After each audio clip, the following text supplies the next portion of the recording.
Good afternoon, Sasquatch Nation, and welcome back to Black Hills Energy Stadium in beautiful Spearfish, South Dakota for a weekend set against the Casper Spuds. I'm Sean Massa, the voice of the Sasquatch for the summer of 2023, bringing you all the action and the comfort of your home, just like you were here with us at Black Hills Energy Stadium. It's the Sasquatch and the Spuds today for what should be a nice Friday night in the Black Hills and some second half baseball in the Independence League. The Sasquatch one game behind these Spuds for first place in the second half and that crucial playoff spot in the championship series for the first week of August. The Spuds took the first 2 of 3 games in Casper this week, winning both on July 3rd, July 4th on a walk-off in extra innings in front of a record crowd out there at Mike Lansing Field in Casper, Wyoming, of nearly 1,600 fans through the gates that night. It was an electric night in Casper, Wyoming, and the Spuds walked it off in extra innings in that one. And then in Game 3, after dropping the first 2, the Sasquatch come back and they get a gem of a game from their pitching staff. Aiden Bennett, 5 2/3 innings, 2 hits, 1 earned run, 1 total run total across the board. Nicholas Esparza comes into a jam after Aiden Bennett hit his pitch count, pitched 113 pitches in that one. Nicholas Esparza comes in, goes 3 1/3, 34 total pitches, 5 strikeouts, all backwards, absolutely dominating, no hits, and the only base runner reaching, a walk in the 9th inning, securing the 5-1 victory for the Sasquatch in Game 3. A little momentum possibly coming into this Friday night matchup, needing 2 of the 3 against Casper to get some momentum and make up some ground. Casper 1 game ahead of the Sasquatch and a half a game ahead of the second place Badlands Big Sticks right now, looking like a 3-team race. The Sasquatch on the outside looking in, but trying to get back in that crucial race for the playoffs to get that spot. It's a playoff hunt here in Spearfish, South Dakota, and it's a 6-game homestand for the Sasquatch, trying to make up some ground to get to that first place spot. They got 3 against the Casper Spuds Friday, Saturday, Sunday, and then the Sawtooth Sockeyes come back to town for the second meeting between those 2 teams on Monday, Tuesday, Wednesday to wrap it up, and then next weekend back in Casper again to face the Spuds once again, and then it's Dickinson, Fremont, Dickinson, and Casper again. A lot of the Spuds going to be seen by the Sasquatch in this one, and this is a team that the Sasquatch need to defeat if they want a chance of winning this second half. In the race right now, in the hunt as it is, but these are crucial games against a team that hits the ball well in the Casper Spuds, and Dylan Ritchie going to take the mound for the Sasquatch, trying to propel this team with a nice performance on the bump to start it, to get a win here on Friday night and a little momentum going into the weekend and going into the 6-game homestand. We'll be right back here on Spearfish Sasquatch Live with the first pitch, starting lineups, then the first pitch followed, nearing 6:05 p.m. Mountain Time. Make sure to join us here. It's going to be a great one. I'm Sean Massa, bringing you all the action.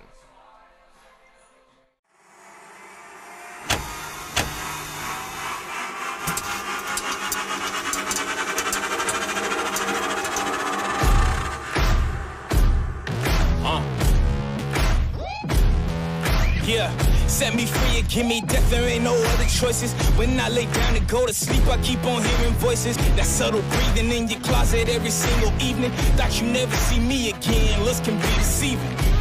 When they hear the sound of the drum, they'll be saying, oh Lord, here they come. Here's a throw on the money, back we go. Line drive, left center field, will score 1. That ball had a family, DJ Van. Here we come. Here we Slider, outer third, bang, throws him. Yeah, what a play on the forehand to throw to first. Vintage Ryan Buck. Here we come. Here we come.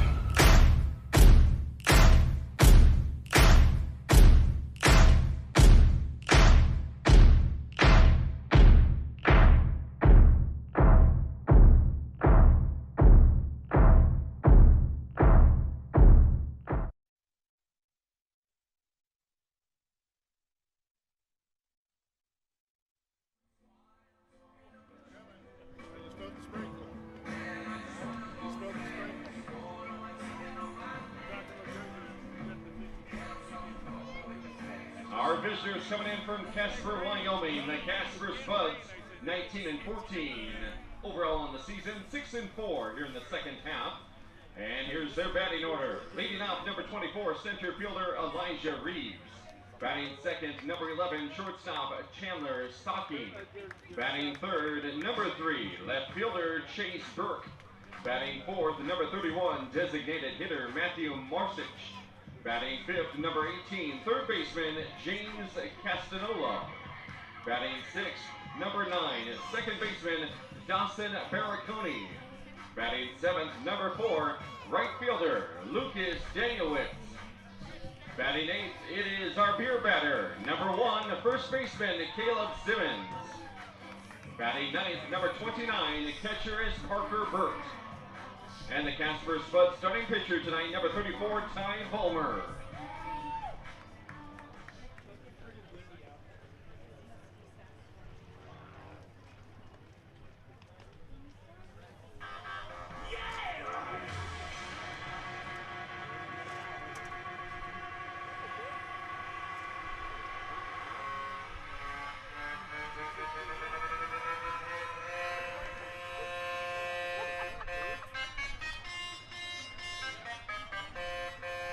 And now, your starters for the Spearfish Sasquatch.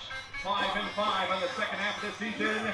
Trying to get back to a winning record. And leading off tonight, number 3, left fielder Trey Vorwald. Batting second, number 19, right fielder Seth Nelson. Batting third, number 24, second baseman Ryan Bachman. Batting fourth, number 27, first baseman DJ Van Atten. Batting fifth, number 11, center fielder Gage Brock. Batting sixth, number 9, shortstop Luigi Reyes. Batting seventh, wearing number 22, playing third base Bailey Portis. Batting eighth, number 35, designated hitter Chaz Root. And batting ninth, number 26, catcher Keegan Wexton. On the mound tonight for the Spearfish Sasquatch, starting pitcher, number 14, from South Dakota State, Dylan Ritchie. Head coach of the Casper Spuds is James Batten. Head coach of the Spearfish Sasquatch, Jared Hunt.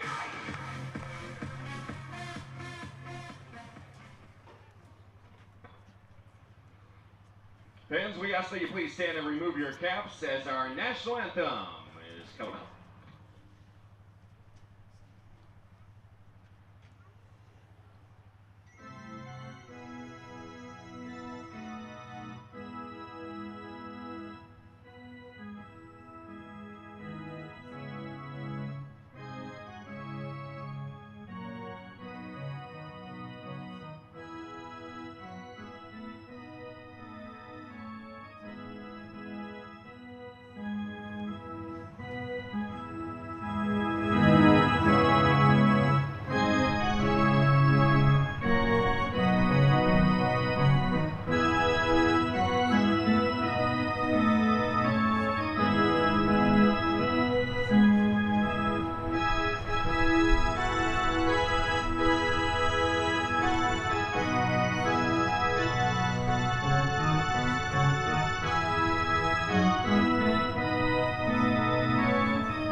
Black Hills Energy Stadium is the place, and Spearfish Sasquatch Baseball is the event. Here we are again for more Independence League action. It's the Sasquatch It's the Spuds, two teams that did not meet at all in the first half of the season, and they sure meet a heck of a lot here in the second half. The fourth meeting, we will get meetings 4, 5, and 6 this weekend against the Casper Spuds here in Spearfish, and the Sasquatch looking to rebound from a not-so-nice series in Casper. Game 1 in Casper did not go the way Sasquatch wanted, but started out the way they wanted. Top of the first inning, 2 runs come across, and then Cameron Murphy jogging out onto the mound for the bottom half of the first at Mike Lansing Field, and a literal tornado-type wind comes, and a storm possesses Casper, Wyoming. An hour and a half delay, the Sasquatch go onto the bus, they come out, and Casper absolutely jumps all over them, momentum destroyed. That was a Game 1 domination from Casper following that point, and then Game 2 on July 4th, in front of nearly 1,700 fans at Mike Lansing Field, a walk-off win in the 10th inning for the Casper Spuds. It was meant to be that they were going to win that game, but then Game 3, Aiden Bennett and Nicholas Esparza combined for a gem. 1 run, 2 hits combined. They go through 9, a 5-1 victory for the Squatch. Coming off a win, we'll see if they can make it 2 in a row here. It's going to be Dylan Ritchie taking the mound in this one. He is getting his first start at Black Hills Energy Stadium since we saw him have a not-so-fun night against the Badlands Big Sticks coming to town from Dickinson. And here we go. It's Sasquatch baseball, trying to get back in the win column and keep it going. They won their last game on Wednesday. They got yesterday off. Now they're back on Friday to see the Spuds in their own home turf. And it's going to be Elijah Reeves, the center fielder, leading off for the Spuds to face Dylan Ritchie in his first outing back after that Dickinson game. Strike 1 delivered on the lower half. We'll go through the defensive lineup for the Sasquatch. Behind the dish, catching Ritchie, it's going to be Keegan Weston, the man from Montana State Billings, as he framed that one in the bottom half. Second pitch can be chopped up to Ritchie. Corrals it, 2 pitches in, 1 away quickly for the Sasquatch ace. Go through the infield for the Sasquatch, have that leadoff out. Bailey Bordas manning the hot corner. He is back following that injury. He had himself a nice series in Casper. Picked up his first hit since the injury in a pinch hit in Game 1. Came back in Game 2, had himself a night. In Game 3 also had himself a night as well. At short can be Luis Reyes back where he is, and then go to the right side of the infield, the middle infield duo. Reyes on short. We talked about Ryan Bachman at second. That duo has been phenomenal all season, and that is the bread and butter of this Sasquatch defense. They remain up the middle, and then at first base can be DJ Van Atten. In the outfield, Trey Vorwell manning left, Gage Crott in center, and in right field today going to be Seth Nelson, with the DH today for the Sasquatch being Chaz Crook. Ball 1 misses 2, the second batter of the inning. Chandler stalking the shortstop for this Spuds team. Watches the breaking ball going on the 1-0. Makes it a 1-1 count. Stocking coming into this one from Alabama A&M, a teammate of Christian Soto on the Sasquatch, hitting .261 on the season as he hits that one sharply into right field. Bachman going in the chase, shallow right field, makes the play, no throw. It's going to be a single for Chandler Stocking. That one died in the grass. Bachman thought he might have a chance, but does not elect to make the throw, keeps it safe. Don't want to rush the throw, force an overthrow maybe and an E4 with an extra bag, but it's a 1-out single for Chandler Stocking. Brings up the meat and potatoes of the lineup for the first time this game. Chase Burke, Matthew Marsick on deck, the DH in the 4 spot, and then James Castanola, the 5, the 3-4-5 due up now for the Spuds in this one. Trying to lay down a button on third baseline. It's a beauty. It's fair. Bordas fields a cannon, the first in time. Bailey Bordas might have thrown that one 110 miles an hour. It was a beautifully placed bunt by Chase Burke. Moves up Stocking in to scoring position, but now 2 away. Bailey Bordas, that one looked like it could have rolled foul, but Bordas elects to play it his way. It's fair at that point. Maybe had a chance to bounce foul. Bordas says, no, thank you. I'll take it from here. Absolute cannon to Van Atten on the money, 2 away. Matthew Marsick, the DH out of left-hand batter's box, coming up now with a runner in scoring position, but Dylan Ritchie 1 out away from getting out of this inning with minimal damage, as none, as ball 1 misses down low. Look at Marsick on the season. He's been pretty solid for this team. He's had a little bit of trouble as of late, but he's been picking it up, so we'll see what he can do here. He's in a big spot as a cleanup guy. After bunting him over, that's a lot of trust as he takes ball 2 down low. It's a 2-0 count for Ritchie. A lot of trust in your cleanup guy that with a 1-out single, you have your 3 spot. The start of that big part of the middle order, bunt him over for the second out. It's not something you see a lineup do when there's no outs and you can still potentially get them in with a sac fly if it's deep enough, but no, they do it there. That one's hit hard down the third base line and foul out of the stadium past the Spuds bullpen over there down the third base line. Brought to you by State Farm. 2-1 count to Marzik. James Castanoli, the third baseman, stands on deck. It's the 4-5 now due up with 2 away. We'll see if the Sasquatch can get out of this one and put up a 0. That one's hit over to Reyes. He charges in on the roller. Throw over to first is in time. Luis Reyes ends the inning. A 1-out single, but no biggie as 2 ground outs to left side of the infield ends that threat early. Vorwald, Nelson, Bachman do up for the Squatch in the bottom half. Jet Rogers at Peak Family Chiropractic and Sports Performance. We all take different paths in life. That's why we utilize multiple different treatments here at Peak. Our main treatment is our high-level chiropractic adjustment, but we also emphasize the use of cupping, scraping, vibration massage, trigger point therapy, and active care to promote movement, strength, mobility, and most of all, pain relief. Why travel to multiple locations when you can have total wellness under one roof? Stop in today and let's get you to your peak.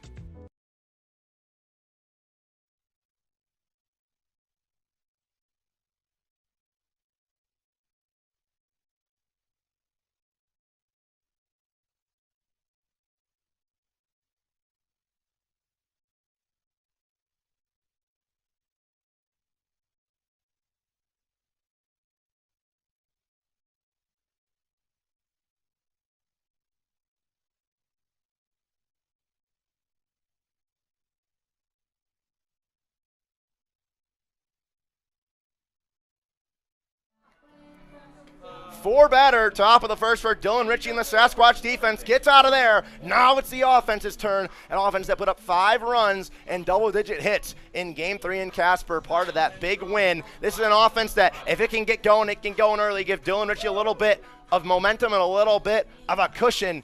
It could be dangerous for this Spuds team, so they're going to have to try their best to limit this offense who's coming off a bit of a hot spot with double-digit hits and 5 runs as we talked about. It's going to be Ty Vollmer out onto the bump for the Spuds, and he has been spectacular this year, the 5'11 junior from Bethany Lutheran College. 29 and 2/3 innings with a 3.03 ERA, only 12 Ks to 13 walks, so going to force a lot of contact. We'll see if the Sasquatch, who, when they do that, when they put the ball in play, it can be dangerous. They struggle with the breaking ball a little bit. We'll have to see what Vollmer brings them right here. But a contact pitcher to the Sasquatch, we'll see if they can take advantage. Been phenomenal all year. One of, if not the best arm for this Spuds team, looking for a Game 1 victory on Friday night. It's a little bit of a rain coming down in Spearfish, South Dakota. It's a light drizzle right now. So the game goes on, and it's going to be left fielder Trey Vorwald leading off for the Squatch. Go through the defensive lineup for this Spuds team. On the mound, obviously we talked about Vollmer. Behind the dish going to be Parker Burt. In the infield, third base, Matthew Marsick ground out the short to end that inning. Go to short, Chandler Stocking had that single last inning. Second base, Dawson Baraconi, he's going to lead off next inning. Or excuse me, he's going to be on deck to lead off next inning. And you go over to first, it's going to be Caleb Simmons. Vorwald to the first pitch, miss up high. He gets up 1-0. Go to the outfield for the Spuds. In left, it's Chase Perkins. Center, it's Elijah Reeves, who ground out the Ritchie to start the ball game. And in right field, it's going to be Lucas Danielewicz. 2-0 count now to Vorwald as he is already up early on Vollmer. He's missed with 2 straight. Ball's up high. We'll see what he brings him here in the 2-0. Tries to go low inside, and he did. 2-1 count, a nice pitch from Vollmer on that one, a firm one, low and inside. Vorwald looked like an auto take at that, unless he loved it. He was not going to bite at all.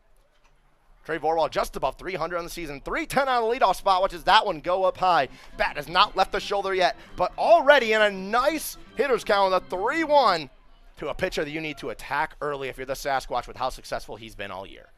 That one upstairs, Vorwald works a 5-pitch walk and is a leadoff base runner for Seth Nelson, the right fielder. Vorwald, his 14th walk of the season, one of the highest on this Sasquatch team. He does it again, and now he's on first. Right fielder, Seth Nelson. Seth Nelson comes up to the dish from Hope International. He has been spectacular for the Sasquatch since he showed up on the left side batter's box. They're already going to check Vorwald over at first. He gets in there standing up safely without a doubt. We'll see if potentially they try a hit and run. I don't know if he's going to take off and test the arm early. If Burt, we'll have to see. First pitch, low and outside, gets the zone on Nelson. Count goes 0-1. Now after that Vorwald walk, it's Seth Nelson, Ryan Bachman, DJ Van Atten due up to the plate. Wind has died down now in Spearfish. It was howling during BP and during setup and pregame. We thought we might see a day where fly balls could just leave seemingly. at will, but it has calmed down. That one's lined out into center field. Reeves going back on the run. Over to his right, he makes the catch. Seth Nelson lines out a well-hit ball to center field. It drifted a little bit to the right of Reeves in center, but he makes the catch, one away. Now batting for the Sasquatch, number 24, second baseman, Ryan Bachman. Ryan Bachman coming up to the plate now, trying to capitalize on that 5-pitch walk by Vorwald. Now it's Bachman, Van Atten, and Gage Crott in the hole if the Sasquatch can keep things going here. Ryan Bachman going to look to do that.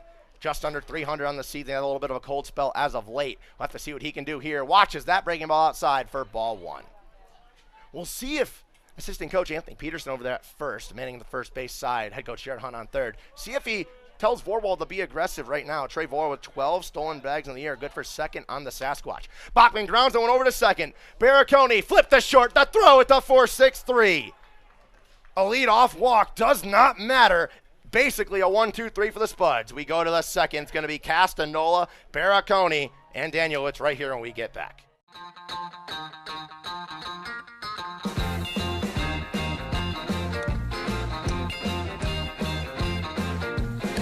I want to shout out to the world so they know my sweet baby loves me so. She got me going, yeah, she turns me on. She loves me, yeah, she loves me.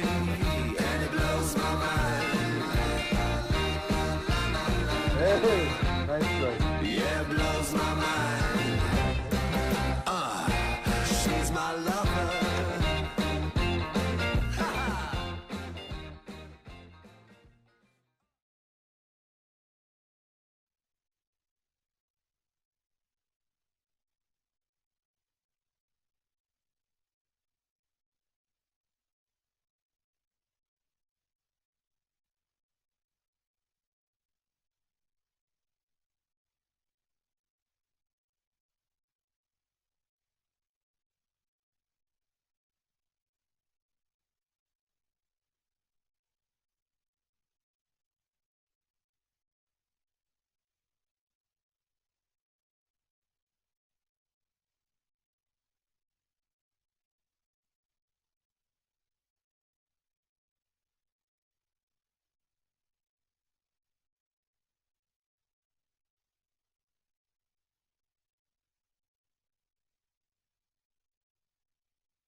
We go to the second inning here on this Friday night. Howling winds during the pregame and starting lineup introduction and national anthem.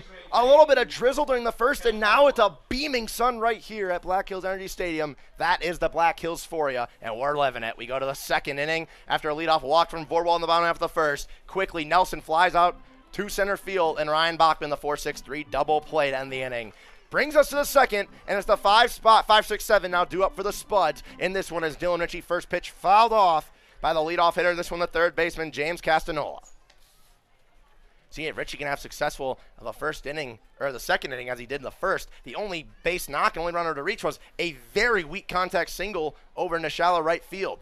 That one misses at the letters. The heater got away from Ritchie a little bit. Count goes 1-1. Look at Castanola on the season. The guy from UC Irvine in his limited time here has been great. Watches that one up and in at the shoulder. 2-1 count. He's been really good for this team in the limited time, as we talked about. Just got here assuming for the second half of the season. See what he can do now working as a leadoff hitter. Falls off the 2-1 inside. Ritchie jammed him, and the count goes 2-2. Dylan Ritchie looking for his first K of the night. He had 3 ground outs, 1 right to him, 1 bunt on the third base line, and 1 ground out to Luis Reyes last inning. Up high, count goes full. We get a payoff pitch early from Dylan Ritchie, trying to get a big first out and get through the second inning, get the Sasquatch offense hopefully alive. Here's the payoff pitch from Ritchie, upstairs at the chin. Castanola works a leadoff, full count walk. It's a leadoff base runner for the Spuds, trying to get the offense going early as well. It's 2 of the best pitchers on each of these staffs, Dylan Ritchie and Ty Volmer, going at it. Ritchie, his ERA was phenomenal going into the Badlands Big Six game. Did not have a fun night in that one. That's why his ERA right now stands at a 3.79. Have to see what he can do here after the leadoff walk. Now facing Dawson Barricone. The second baseman who was part of that 4-6-3 double play. We'll see what he can do after the leadoff walk. Richie locates on the bottom half the heater for strike one. Count goes 0-1. On deck, it's going to be Lucas Danielewicz. The right fielder in the hole. If the Spuds can get to him, the 8 spot, Caleb Simmons. Leadoff walk, but an 0-1 count now to Dawson Barricone. Waves at that one. Dylan Ritchie with an 0-2 early. A chance for his first strikeout and a big first out following that walk. See what Ritchie can do right here. If he can go quickly, 3 pitches and get a K. He's got 27 on the year in 19 innings. It'll be a big spot for the South Dakota State right-hander. Here's the 0-2. Up and he froze him. Dylan Ritchie, a 3-pitch strikeout. For 28 on the year, there's one away.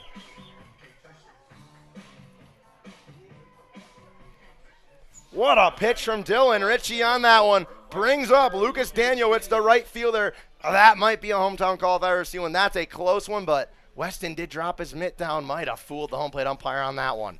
Nonetheless, that one sharply down first base line and foul. There's still a light drizzle coming down here in Spearfish, South Dakota, despite the beaming sun. Still getting a little bit of rain. Might see a rainbow. You never know what can happen here. It's mascot night here at the ballpark, so the Spuds bringing their mascot all the way from Casper, Wyoming for this one. And the Rapid City Rush having their mascot Nugget here alongside Sampson as usual. That one upstairs misses. Count goes 1-1 at the letters. Lucas Danielewicz on the season. We'll see what he has done for this team. He's been all right, averaging just about .215 on the year. He's got 8 RBIs, 14 walks. So really, gotta see what he can do here with one runner on. It's a part of the order for Ritchie that you want up right now as that breaking ball misses down low. 2-1 to the 7th spot on Lucas Danielewicz at 7, 8, 9 due up now. 9 Parker Burt if the offense can get going after that 3-pitch strikeout to Barricone. Dylan Ritchie working efficiently here. This is his 21st inning of work on the season. He's got 28 Ks. This is one of the aces for the Sasquatch, looking for a big Friday night win to propel this homestand. That one ground up the middle, past the glove of Ritchie. Bachman takes it, tags second, throw in time. Ryan Bachman, a 4-3 double play, ends the second inning. It's a big second inning from Dylan Ritchie. A leadoff walk does not matter. We go to the bottom half of the second. It's 4-5-6 for the Sasquatch offense when we return. New games every month at the Lodge. We are constantly updating our gaming floor with the latest fun games to keep our guests entertained with new games every month. For the freshest selection of slot machines in town, make the Lodge at Deadwood your gaming destination. The locals' choice for gaming excitement with the newest games is the Lodge at Deadwood Gaming Resort.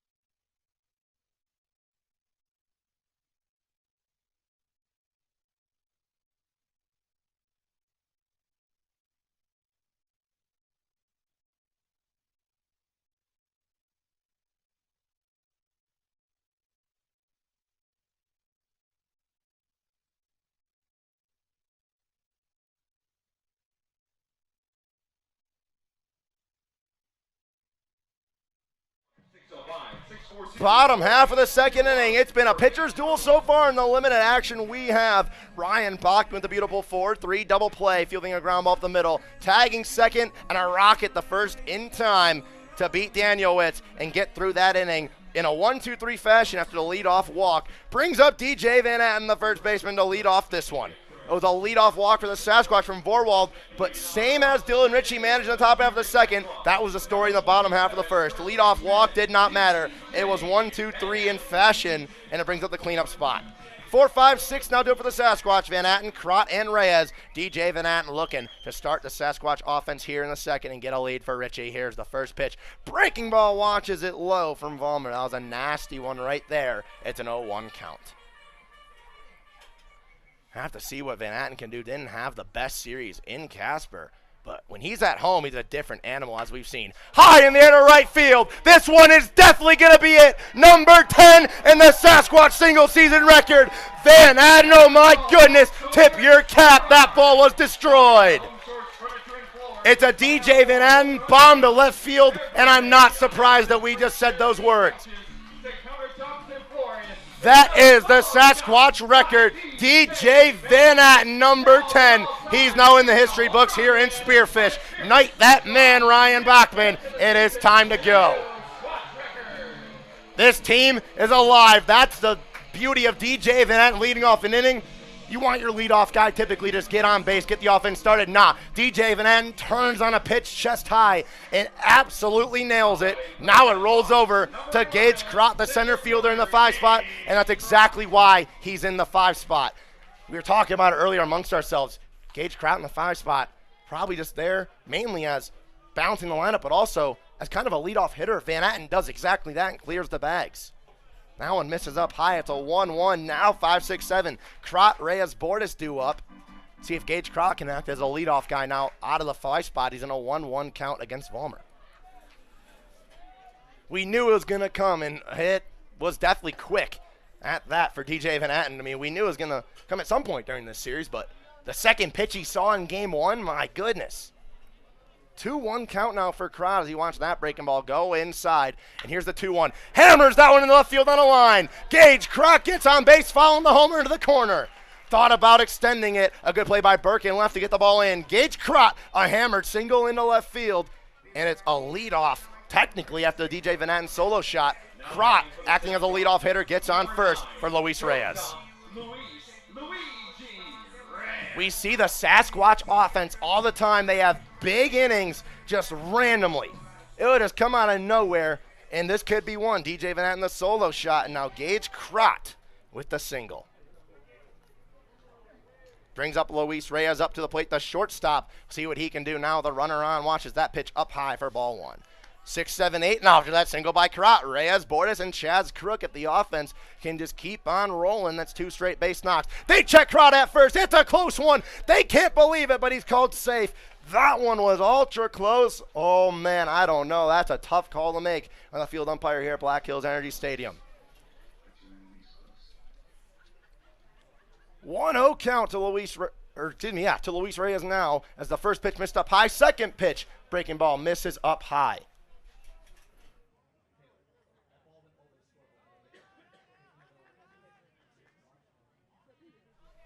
2-0 count to Luis Reyes now. He turns on that one, a ground ball in the left field. It's back-to-back singles after the solo jack from DJ Van Atten, and the Sasquatch offense looks to be alive early.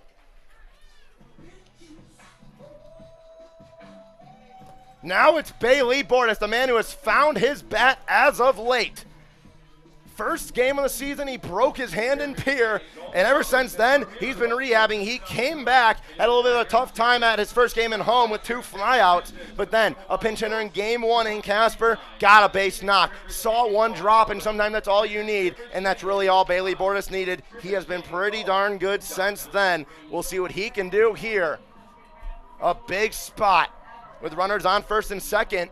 Could we see a squeeze bunt play? A bat like Bordes, though, is such a tough call to make if you want to squeeze it or if you just want to tell him let it rip. Bailey Bordes after the quick mound visit already. A home run and 2 back-to-back singles for the Sasquatch offense, both to left field. We'll see if Bailey Bordes can keep it going. It's Bordes, Chazkirk on deck, and the 9-hole Keegan Weston behind the dish. He stands in the hole. We'll see if the offense can keep the wheels moving here. No outs, still runners on first and second. 1 run already across the board. Simmons playing in over there a little bit at first, expecting a squeeze bunt. There it is from Bordes. He pulls back. It's strike 1. Thought that one was outside. He pulled back. They're going to call it in the zone. It goes 0-1 to Bailey Bordes.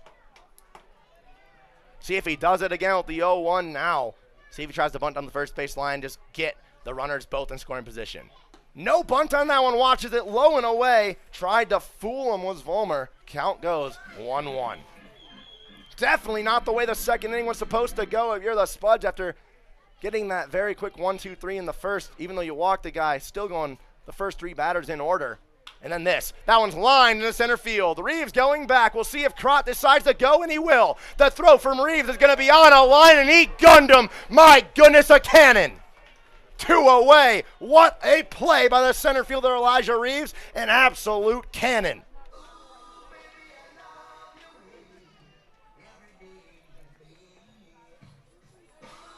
Wow. keeps the runner over at first is Luis Reyes. Designated hitter, Chaz Crook. And now Chaz Crook comes up to the plate with a completely flipped inning. This looks like it could be huge for the Sasquatch.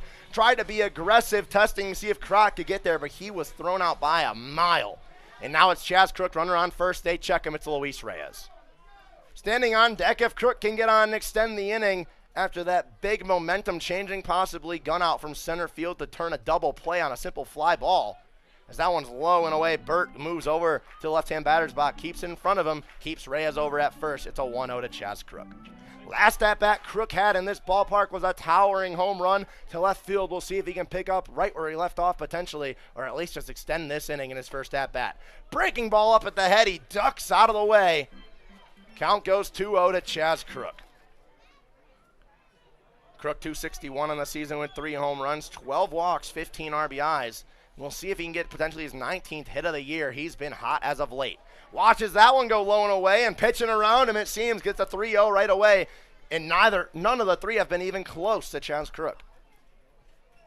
See if Crook is given the green light here on a 3-0 with the offense hot as it was to start. Could be a momentum-shifting double play from Elijah Reeves. We'll see. That one inside, an auto take from Crook. Count goes 3-1. Now Ty Volmer trying to get out of this one. He got some help from Reeves. We'll see if he can capitalize on that one. 3-1 to Chaz Crook. Here's the pitch from Volmer. Outside, he works a 5-pitch walk. It was a big double play on a flyout from center field. Gunkrot at third. But now Crook works a walk. Keegan Weston, the 9 spot at the top of the order on deck if Weston can extend the inning as well. A lot of mascot games here in Spearfish as the rain has seemed to stop, even though it was just a light drizzle. Still enough to be, annoying if you're a fan, just kind of the point where it's sunny. Why is it raining a little bit? It's past, and now it's just straight sun and straight heat. Keegan Weston up to the plate now, 2 away, runners on first and second, a chance to add on to the 1-run lead that came across from the DJ Van Atten solo shot. Weston had a nice base knock into right field his last at-bat here in Spearfish. We'll see what he can do as that one bounced away from Burt. It's in the feet. He's going to let the runners advance. 2 runners in scoring position now for Keegan Weston in a 1-0 count. We'll see what the Sasquatch catcher can do here. This would be a big spot to get your first one of the day. He's got 8 RBIs in the season. Has a chance to get to the double-digit mark if he can poke one in the outfield. Could send Crook around, but testing the arm of Reeves in center again is definitely not going to be the move, so it's got to be hit to the corners. Weston line drive into the backstop here, back into the Sasquatch dugout. Count goes 1-1. With 2 runners in scoring position now, we'll see what Weston can do here as a big spot top of the order. Trey Vorwald, if needed, if Weston can at least get on base and extend this inning, potentially drive in 2, or a walk, just something to keep the offense moving. Big wave and a miss at that one. A breaking ball. Looked like he had a chance to drive it, and he just got under it. Count goes 1-2.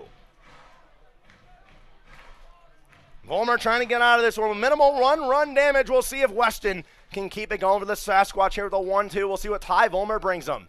Breaking ball outside, and he waved at it. It's a strikeout for Keegan Weston to end the inning. 2 runners stranded on, but DJ Van Atten with a moonshot solo shot to make it a 1-0 game as we head into the 3rd inning of action.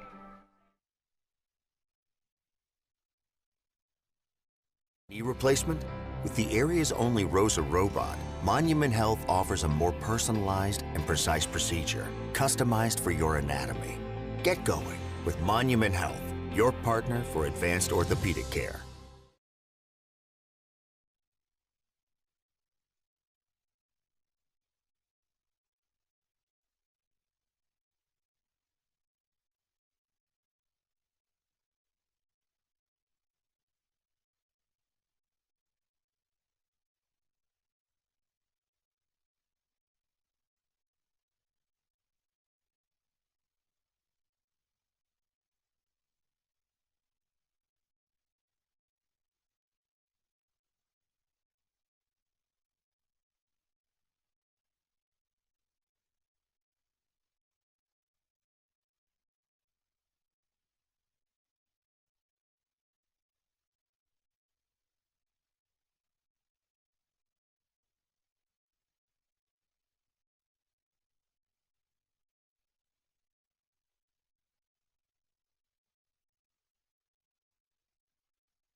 It's a 1-0 lead for the Sasquatch in this one going into the third inning. And here we go. We'll see if they can keep the train rolling. Dylan Ritchie now working with a lead and maybe a little momentum for the Squatch. We'll see what he does right here facing Caleb Simmons. Here's the first batter in the third inning. He waves at that one.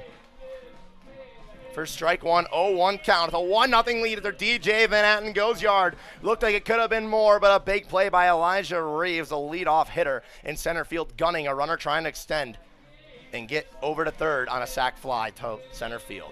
1-1 count as that one misses, and here we go.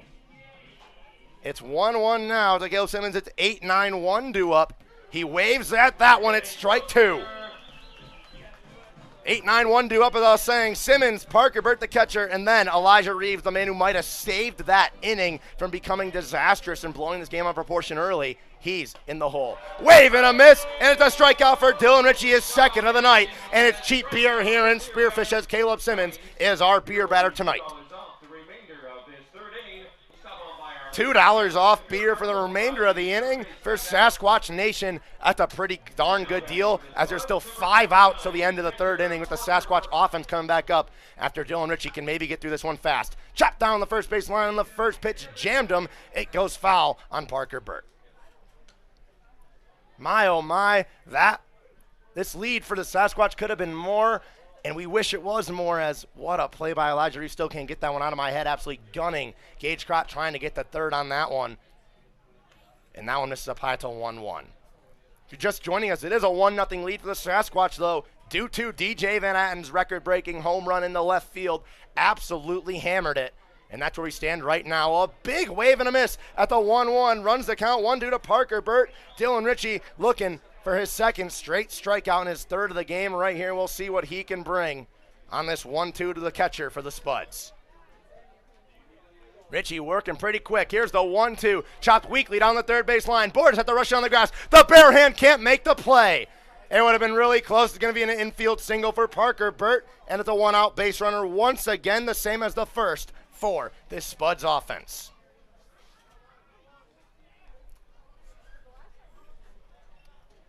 Brings up the top of the order, Elijah Reeves now up to the dish. He grounded out to Dylan Ritchie on the second pitch of the ball game in his first at-bat, and we'll see what he does now.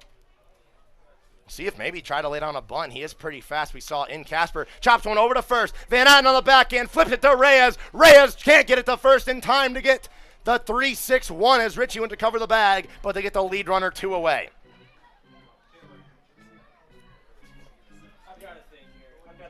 And here we go, 2 away after that 1-out single was a little bit dangerous. And now a huge spot. Dylan Ritchie trying to get out of this one pretty quickly. And it's going to be Chandler Stocking. He's 1 for 1 with a single with Strand at second base in the first. They checked the run over that first, but wasn't even a half a stride off the bag. He just lunges over, touches the bag quickly, and he's back. 2 away now, looking to get out of this one in just 4 batters. It's Chandler Stocking. We'll see if maybe Reeves tries to test the arm of Weston behind the plate. Low and inside, Weston tried to pull it back. It's a 1-0 count. We did see Elijah Reeves very aggressive on the base paths in Casper. Had a few successful attempts. Also had a couple where he was gunned by the likes of Nolan Ackerman and Ben Seminara. We'll see if he tries to test the arm of the third Sasquatch catcher in Keegan Weston. That one high and away. It's a 2-0 count. That one just misses the upper outside corner. It's a 2-0 count to Chandler Stocking. Chase Burke due up on deck. We'll see if Stocking can roll it over to the 3-4 spot potentially. I mean, he's in a 2-0 count. And we might see Reeves try to take off here, but now with the 2-0, I wouldn't assume it's likely. That one way inside past the chalk, and count goes 3-0 quickly. 3-0 count now to Chandler Stocking. Dylan Ritchie, after that 1-out single, got the big out, but now a speedster on first. Looks like it's getting in his head a little bit as Reeves is dancing over there at the bag. He has a small lead, but very bouncy and moving a lot as that 3-0 is located. It's 3-1. Dylan Ritchie trying to fight back from the depths of a 3-0 count to Chandler Stocking. He delivered a 3-0 for a strike. 3-1 count now with Reeves standing on first. Fights back. Weston checks the runner over at first. Count goes full. Reeves goes back. And now Dylan Ritchie, 1 pitch away from fighting all the way back from a 3-0. 3-2 count with 2 away to Chandler Stocking. He's 1 for 1 with the singles. See if Dylan Ritchie can get out of this one on the 4th batter of the inning. Here's the payoff pitch from number 14 for the Squatch. That one's low and inside. It's going to be a full count walk for Stocking, and now brings up Chandler Burke. He bunted over, tried to bunt and get on, but he at least advanced Stocking to second in his last plate appearance. He comes up now with a chance to tie this game potentially with a hit to the outfield if they elect to send Reeves over from second. Something we notice about the Spuds a lot on the road is they like the double steals. We'll see if they maybe try to do that here to get the winning or the go-ahead run in scoring position. Ritchie now working on Chase Burke, and here is the first pitch. That one low there. Weston keeps in front of him a bouncer. It's a 1-0 count to the left fielder now with Matthew Marsick, the DH on deck. This 3-4 spot 0 for 2. A bunt down the third base line and a ground out to Reyes back in the first, but now with 2 runners on, 1 in scoring position, and that 1 in scoring position being speedy Elijah Reeves. We'll have to see. 1-0 count, that one chopped inside, jammed him on the inside of the bat. It's a 1-1 count.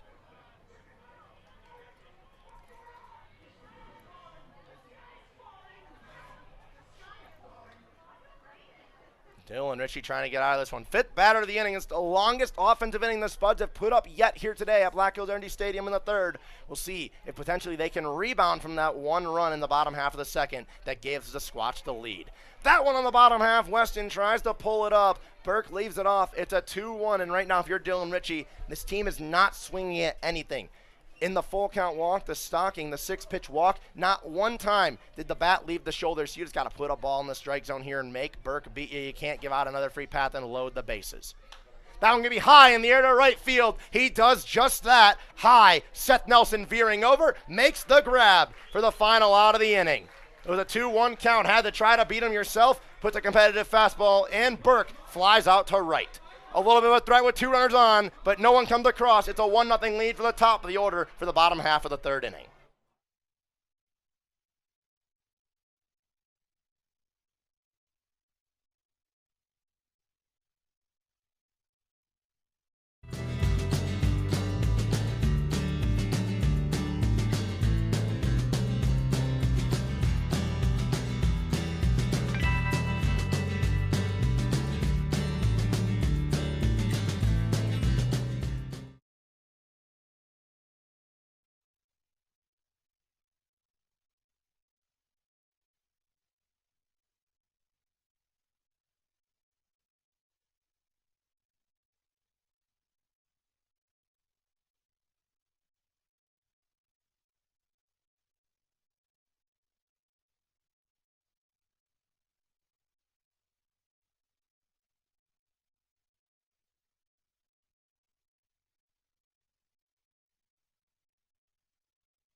Trey Vorwald to lead off here in the bottom half of the 3rd. It was a little bit of threat for the Spuds offense with runners on 1st and 2nd, but a fly out to right field from the 3-spot hitter. Chase Burke ended that threat pretty early in the longest inning that the Spuds offense put together. 5 hitters on Dylan Ritchie. Now brings up Trey Vorwald to lead off. Last time he led off in the 1st inning to start the game, he managed a 5-pitch walk. We'll see what Vollmer's approach is here. Delivers the first pitch, a breaking ball in the lower half for strike 1. It's an 0-1 count.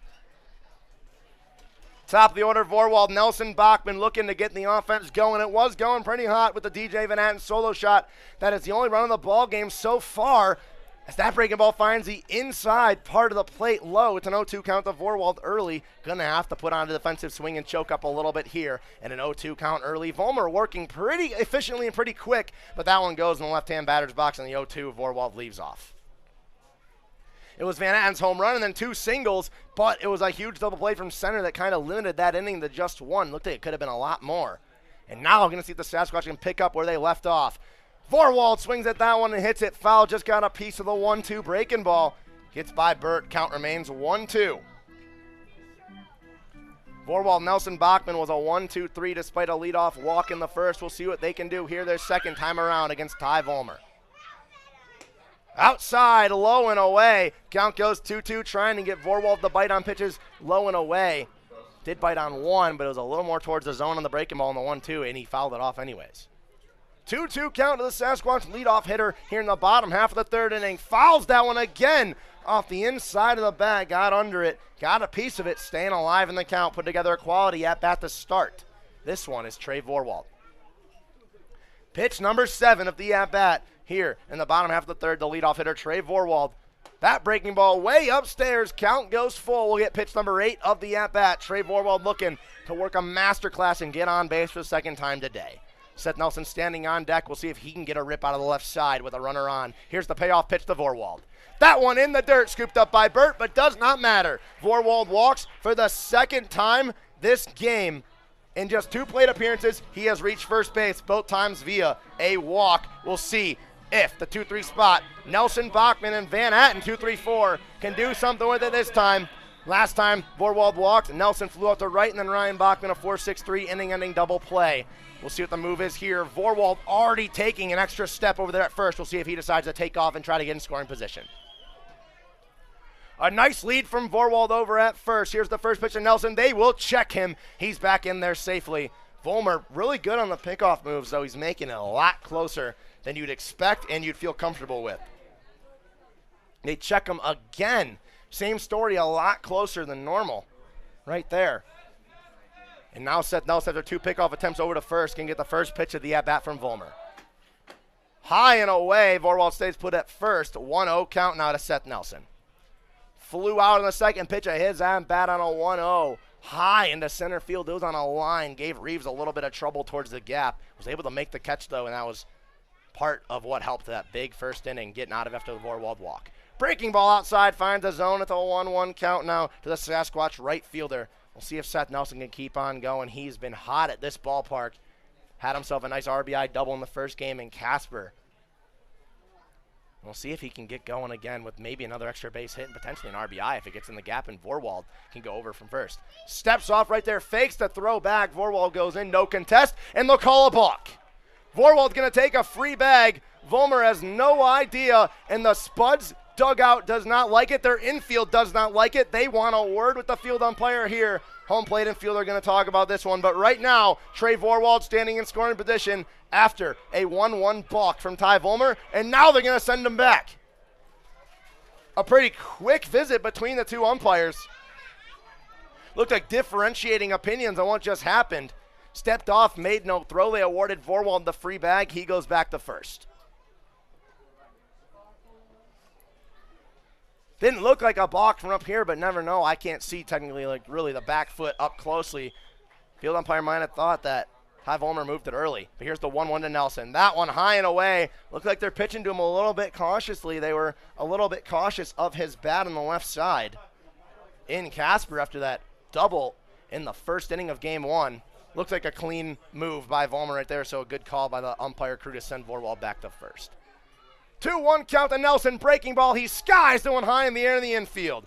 Stocking coming over. He's called off by Barricone. He'll make the catch in shallow center field. 1 away. Vorwald remains at first. Now batting for the Sasquatch, number 24, Ryan Bachman. Ryan Bachman coming up to the plate now.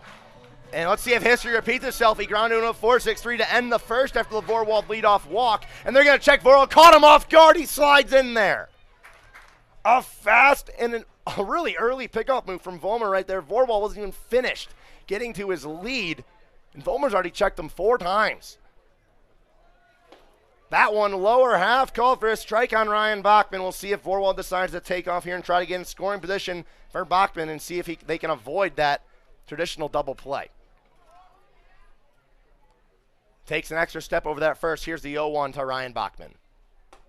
Breaking ball up and in. Misses. Count goes 1-1 to the Sasquatch second baseman.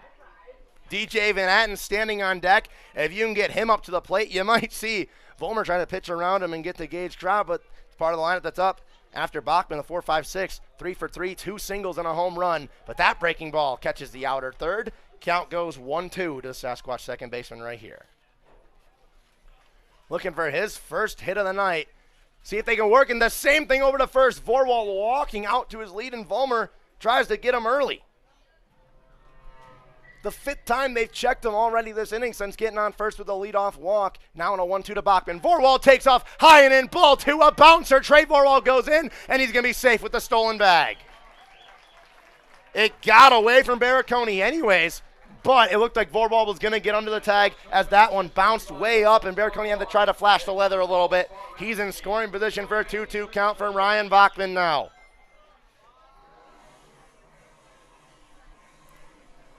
Trey Vorwald with another stolen bag on his season. He has a lot of them. That's number 13, second on the team, the Bryson Hoyer, who has 18 right now. Bachman turns on that one in the left center gap. Vorwald's going to be given the round. He's going to go from third. The throw from Reeves is going to be cut off. It's an RBI single. He's going to advance to second on an error. Ryan Bachman, an RBI single. It's 2-0 Sasquatch. That one attempted to be cut off by Stocking, it looked like, over at short. It gets off his glove and allows Ryan Bachman to advance. Heads up base running from Bachman after a line drive in the left center field. Now brings up DJ Van Atten to the dish. 1 for 1, the new Sasquatch single season home run record leader with 10. We'll see what he can do now with a runner in scoring position. He's 1 for 1, a home run and RBI. And now a 2-0 lead, 1 away. We'll see what he can do with Ryan Bachman standing on second. Early trouble from Vollmer right here. They back off Bachman at second. That one low and inside. Van Atten dodges out of the way. It's a 1-0. And we'll see if history repeats itself right here. Whenever DJ Van Atten hit the tank against the team, it seems that they never give him a pitch to hit. So we'll see what the Spuds do right here with a 1-0 to Van Atten. He was hit multiple times by a pitch in Casper. I believe it was 3 times total that series. That one finds the zone. A nice competitive pitch on the 1-0. Evens the count up at 1-1. Bachman standing at second, looking maybe. We already saw head coach Jarrett Hunt really aggressive, sending Trey Vorwald over from second. We'll see if he does the same with Ryan Bachman, if DJ Van Atten can send this one in the outfield. Sends that one high in the air into foul territory. Got a breaking ball hanging at the letters and just got under it. I don't think he was expecting that pitch to be there, but it's a 1-2 now to Van Atten. Gage Crott standing on deck. Part of the order's been hot. We'll see if they can drive in Bachman, make it a 3-0 ball game. Barriconi's going to back off Bachman, but still kind of standing pretty close. He'll back off now for certain. Here's the pitch from Vollmer. That one up and in, almost got DJ Van Atten right in the head. That one might have been a bit of a salty pitch or just got away from Vollmer. No one knows, but it's a 2-2 now with 1 away. 2-2 now to DJ Van Atten. Barriconi standing close to Bachman, but he hasn't gone onto the bag once. He'll back off right away. Here's the 2-2. High and away. Count goes full to DJ Van Atten. Since going up 1-2. 2 pitches, 1 high and in, 1 high and away. None close to the strike zone. Runs it full. Here's the payoff pitch from Vollmer. See if Van Atten can potentially drive in a runner, at least get on base and roll it over to Gage Crott. Breaking ball inside. He'll walk. Potentially pitching around him right there, as in a 1-2. He did not get a pitch that was remotely close to hit. He walks on a full count. Runners on first and second for Gage Trott, the center fielder.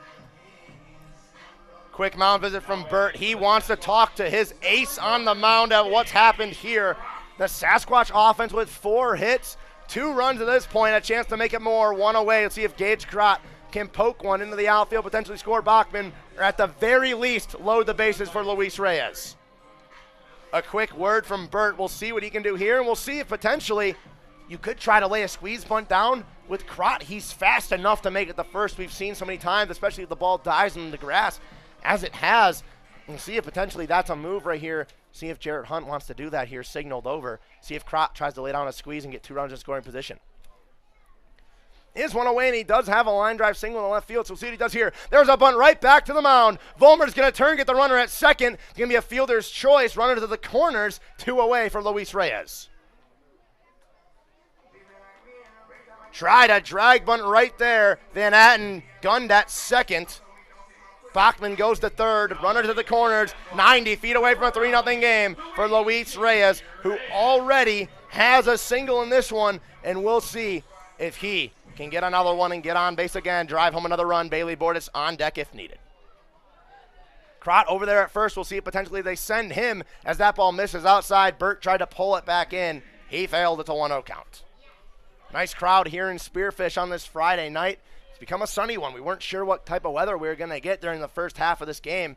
It's become a nice sun. That one's hit up the middle. It's going to be an RBI single for Luis Reyes. 3-0 Sasquatch. They have broke it open early. We'll see what they can do the rest of the game, but for now it's 3-0. Luis Reyes drives in Ryan Bachman. Gage Crott advances to second base. Now brings up Bailey Bordas, who had that towering fly ball in the center field back in the second inning. That was part of that 8-5 double play from Elijah Reeves. Gun to Gage Crott from second base. A little deja vu right now, but we'll see what he can do now with 2 away. A big spot for the Sasquatch third baseman in a 3-0 lead already. See if he can attack Volmer in the first pitch. He does on the breaking ball. Skies it foul out of the ballpark here behind the backstop. 0-1 count out of Bailey Bordas. Chaz Crook standing on deck. It's a 7-8-9 now. See if with 2 outs they can keep the inning rolling. They've already scored 2. We'll see if they can make it more. Potentially dig into the Spuds bullpen early. 0-1 count out of Bailey Bordas. Watches that breaking ball go low and away. Get the zone. Count goes 0-2. We'll see what he can do now. We're going to be defensive. Last 0-2 count we saw, it was the first batter of the inning, and Trey Vorwald worked a walk on a beautiful 8-pitch AB. We'll see what Bordas can do now. 0-2 with 2 away. That one outside. Caught the zone. They're going to freeze him. He can't believe it. 2 runs come across. Bailey Bordas goes down looking in the inning. 2 stranded, but 2 runs scored. It's a 3-0 lead heading into the 4th inning of play. We're all going somewhere. Going higher, faster, farther. Going in new directions, to new places. At Monument Health, we keep going so you can keep going. We're dedicated to advanced orthopedic care with the latest innovations, technology, expertise, and treatment. So keep exploring. Keep making memories. Keep going with Monument Health as your partner. Learn more at monument.health/orthopedics.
Two runs scored in the bottom half of the third. We go to the 4th. It's a 3-0 lead for the Sasquatch. Dylan Ritchie back on first. Pitches waved at by Matthew Marsick. The cleanup spot leading off the inning here in the 4th. It's 4-5-6 now due up for the Spuds as they're trying to put some offense up on Dylan Ritchie and match the Sasquatch in this one early as that one's high in the air to right field. Nelson going back to the track. Is that ball gone? It is. A leadoff home run for Matthew Marsick here in the 4th. It's a 3-run ball game trying to chip away, and that'll do at least a little bit of damage. It's a 2-run lead for the Squatch.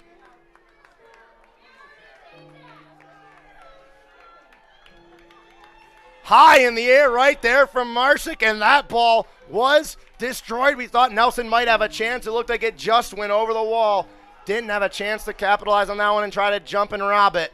It's a leadoff home run And now it rolls over a new leadoff hitter. The same thing Van Atten did on the second pitch of his at-bat back in the second was leave the ballpark. We'll see if Dylan Ritchie can recover right here. It's James Castanola and a clean slate for the Spuds offense. First pitch waved that for strike one on the outside. Now it's 5-6-7 with James Castanola. Watches that one outside in 0-2. Quickly behind an 0-2 hole to Dylan Ritchie. It's Castanola, Darson Baraconi, and Lucas Danielitz. We'll see if that part of the order can keep on going after that leadoff bomb for Marsick. That was the third hit of the ball game so far through 3 innings of outs recorded against Dylan Ritchie. See if the Spuds offense can keep the trains rolling. When the Sasquatch hit a home run, they were unable to add more. We'll see if the Spuds can change that right there, but waves at that one upstairs for a strikeout.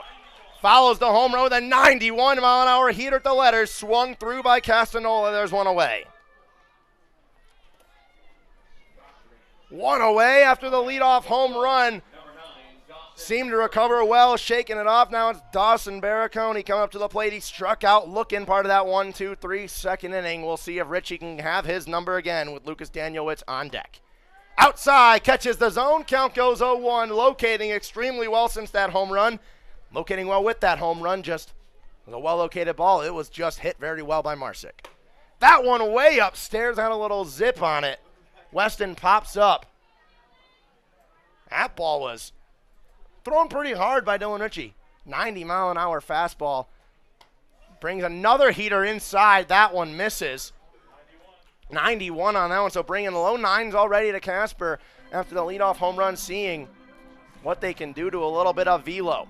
They hit the breaking ball really well in Casper. They struggled a little bit with velo, so see if Ritchie just keeps on going to the fastball, what he's done so far. Have to see what the plan for the rest of the ball game is. 2-1 upstairs. Count goes 3-1 to Dawson Baraconi. Now got to fight back in this one.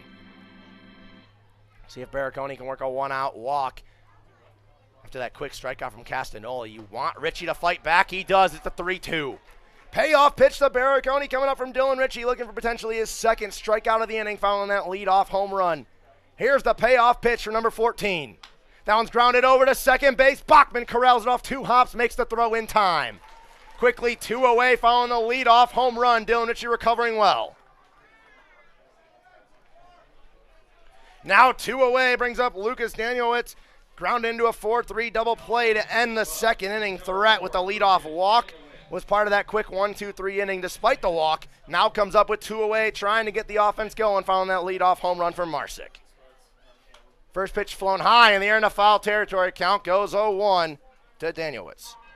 On deck, it's Caleb Simmons at 7-8-9. Now due up with 2 away. Dylan Ritchie threatening to go 1-2-3 following the leadoff bomb into right field. We'll see how he recovers completely as he's ahead 0-2 on the right fielder for the Spuds. Look on to the season for Danielitz. He's one of those bats for this team that when he connects can really get on, but he waves at that one for a 3-pitch K. Leadoff home run adds 1, but Dylan Ritchie goes 1-2-3 following that. Recovers like a beauty. We go to the bottom half of the fourth. It's a 3-1 lead for the Sasquatch, looking to make it more and help out Dylan Ritchie even more.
Bottom half of the fourth inning, 1 run added in the top half of the fourth by the Spuds due to a Matthew Marsick lead-off solo shot, brings up Chaz Crook, tries to lay down a bunt, pulls back, strike one called from Ty Vollmer. It's 8-9-1, do it for the Squatch. Crook, Weston, and Vorwald combined 0 for 1 as Crook walked, Vorwald's walked twice. We'll see what he does here, but he waves at the 0-1 breaking ball. Count goes 0-2 quickly at a lead-off hitter. Vollmer, 3 runs given up through the first 3 innings. We'll see if he can recover well here. A good part of the order to do it, but he hasn't really had the number of Crook or Vorwald. We'll see what he does here. 0-2 to Crook, low in the dirt, scooped up by Burt. Count goes 1-2. Weston struck out to end the second inning. He stands on deck. Trey Vorwald has 2 walks and a run scored in this one. He is in the hole as the third batter of the inning. See what Crook can do here on the 1-2. Outside, bounces away from Burt's glove. It's in the left-hand batter's box. Count goes 2-2 following the 0-2. Quickly hold the Crook. He's fought back, watched 2 pitches miss, 1 low, 1 away. Now count goes even. Vollmer trying not to lose the leadoff hitter here, the DH for the Sasquatch. Breaking ball inside, and Crook waves at it.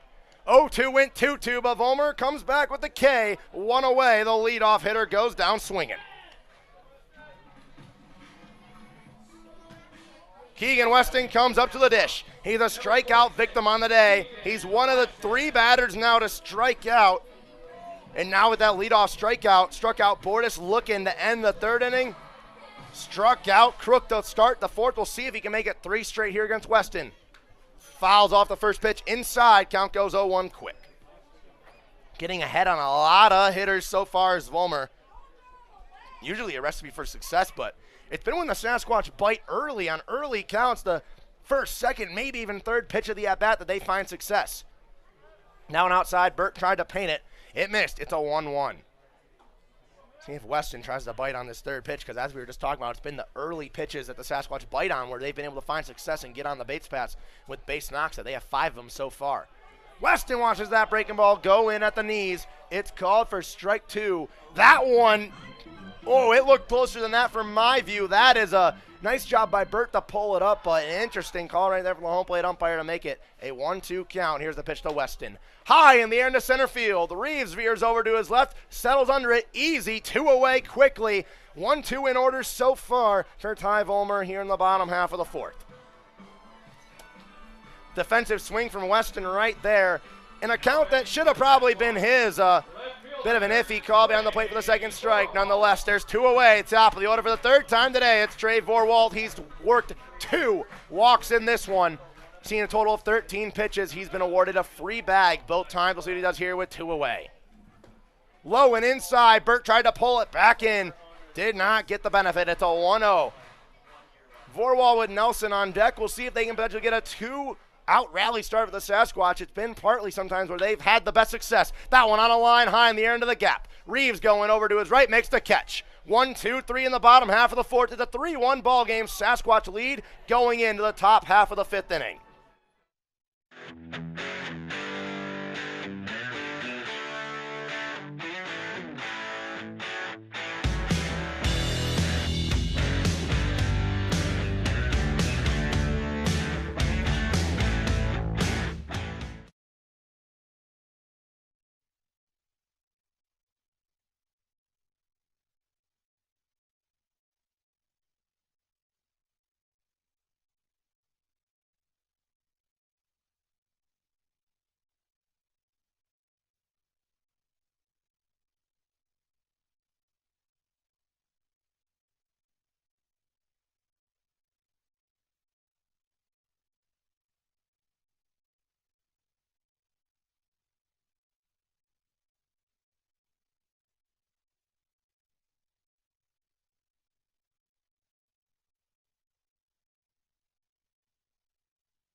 Fifth inning action here at Black Hills Energy Stadium. It's going to be 8-9-1 due up for the Spuds here. First pitch fouled off by Caleb Simmons, 0 for 1 with a strikeout, the beer batter here in Spearfish. We'll see if Dylan Ritchie can keep the train rolling. He let up a leadoff home run to Matthew Marsick in the fourth for the one run of the ball game as Spud to put across the board. But since then, he's gone quick and he's gone efficient, but that one missed inside. Count goes 1-1. If you're just joining us, it's a 3-1 lead for the Sasquatch. DJ Van Ann with a solo shot, his 10th of the year. The Sasquatch record made it a 1-0 ball game. That one waved that for strike 2, fouled off into the glove of Weston. And then it was Luis Reyes with an RBI single and Ryan Bachman with an RBI single. That solo shot by Marsick did make this a 3-1 ball game. And now 1-2 to the leadoff hitter, Caleb Simmons. Here's the pitch from Ritchie. Waves at it. Cheap beer for the second time tonight for the fans here at Black Hills Energy Stadium. One away in the fifth. Ritchie really establishing that fastball so early. And, hey, this has got to be a game plan for head coach Jared Hunt and Dylan Ritchie. They probably talked about it pregame. I don't know for certain, but I'm going to make the assumption that they did. And all weekend, this Casper team, they put a lot of hurt on breaking balls. And Ritchie with the fastball early on has just been absolutely pounding the zone. There's strike 1 right there. 0-1 to the 9-hole hitter, Parker Burt, singled. One of the 3 hits for this Spuds team in this one. He singled in his last plate appearance. Ritchie's going to step off. Burt's going to step out. Now an 0-1. Parker Burt trying to get a one-out rally started, but since that home run, it's been 4 up, 4 down with 3 Ks for Dylan Ritchie. That one's hit hard in the air into right field. Nelson giving chase towards the line. On the run. Can't make the play. It's fair. Burt's going to look to extend it to 2. Nelson's throw cut off by Bachman. It's going to be a one-out double for Parker Burt.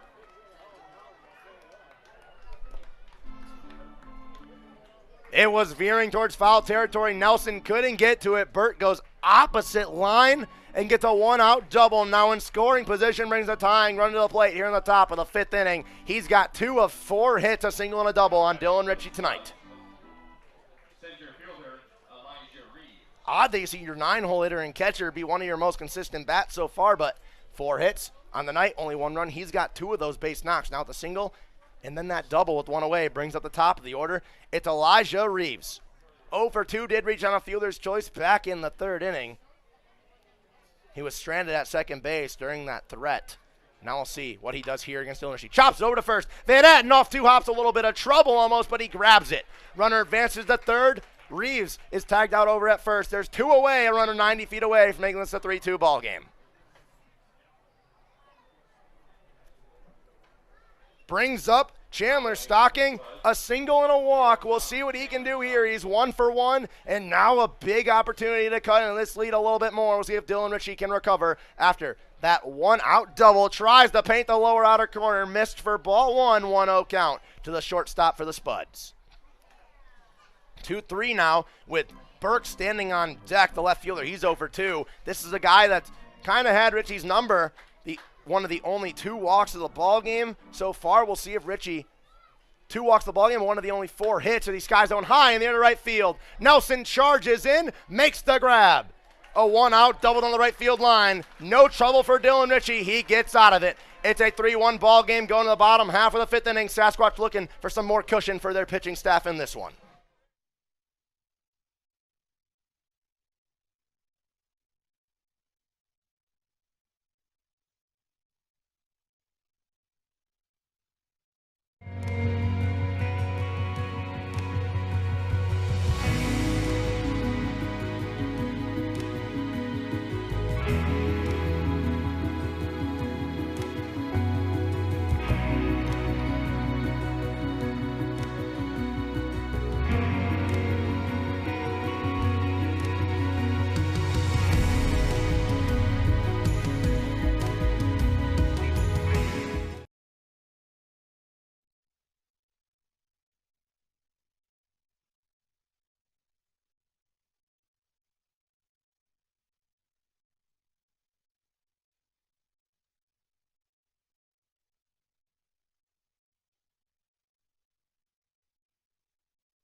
Bottom of the 5th inning here in Spearfish, South Dakota. It's a 3-1 lead for the hometown Sasquatch. Looking to get a little bit more for Dylan Ritchie, who has put together an absolute gem out there on the mound at this point. The Sasquatch have got him 3 offensive runs to support the 1 he's given up. We'll see if they can add on here. It's 2-3-4 for the Sasquatch. Seth Nelson, Ryan Bachman, DJ Van Atten due up here to start the bottom half of the 5th against Ty Volmer, who had a little bit of trouble in the 2nd and 3rd, had a really efficient 1, 2, 3, 4th. We'll see if he can do the same here against a part of the Sasquatch lineup that's been hitting the ball pretty well as of late on the season and pretty well today. That one inside on Nelson. He gets out of the way, was almost hit by pitch number 87 on the year. Talk about that one. The Sasquatch, the record for the Independence League is 102 hit by pitches by a team set by the Badlands Big Sticks. The Sasquatch are at 86 right now, and we are on July 7th, so looking like they might set that record. That one paints the outside. Count goes 1-1 on Nelson. As a borderline calling the chalk. Went the way of Volmer. Now Seth Nelson in an even 1-1 count, trying to lead off this inning hot. Skies the one off the edge of the bat into foul territory behind the backstop here at Black Hills Energy Stadium. He's in a 1-2. He's put the ball in the air both times, one to deep center field, one to shallow center field. We'll see what he can do in this one. Now with a 1-2, just got to shorten up the swing, put something in play. Hope it drops for Seth Nelson. Outside, this one a little bit too outside. One of the umpires liking. Count goes 2-2 to the leadoff hitter. Ryan Bachman 1 for 2 standing on deck, and DJ Van Atten 1 for 1. He stands in the hole. That's the 2-3-4 spot. Looking to see if they can roll it over to Gage Crott and Luis Reyes, the 5-6, waiting to see if the offense can get going. 2-2, Nelson waves that down in the dirt, goes down swinging. First pitch strikeout. Once again, the same beginning as in the 4th for Volmer. We'll see if he can recreate the 1-2-3 that he did last inning. I mean, despite that 2nd and 3rd inning and then the solo shot from Marsick, it's really been a pitcher's duel. Both of these arms have been doing really well in this one. They're the aces of the team coming into the game, and they have not disappointed. First pitch to Ryan Bachman, misses upstairs. It's a 1-0 count. Bachman singled with an RBI, came around a score back in the 3rd inning. He was the 3rd run of the game. He drove home the 2nd run of the game. See what he can do here. Line's going high in the air to right center field. Reeves going over. He'll make the catch in the gap.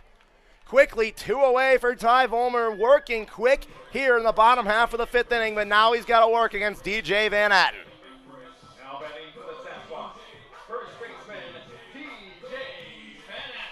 DJ Van Atten, 1 for 1, a home run, an RBI and a walk. We'll see what he can do here. Now at 2 away, see if maybe a 2-out rally can get started for the 4-5-6 spot if Crott and Reyes can get due up. That ball, breaking ball in the lower half, call for a strike from Volmer. Been working really efficient. If he gets through Van Atten right here, that's 3 of his 5 have been 3 batter innings. Despite that little hiccup in the 2nd and 3rd, he's been great. Up ahead early on Van Atten 0-2 as he turned on that one, swung out of his cleats. And now in a hefty pitcher's count to Ty Volmer. Squatch leading 3-1, but you know they want more runs for Dylan Ritchie and want to give him more of a cushion. But Ty Volmer working efficiently. That breaking ball way away in the left-hand batter's box.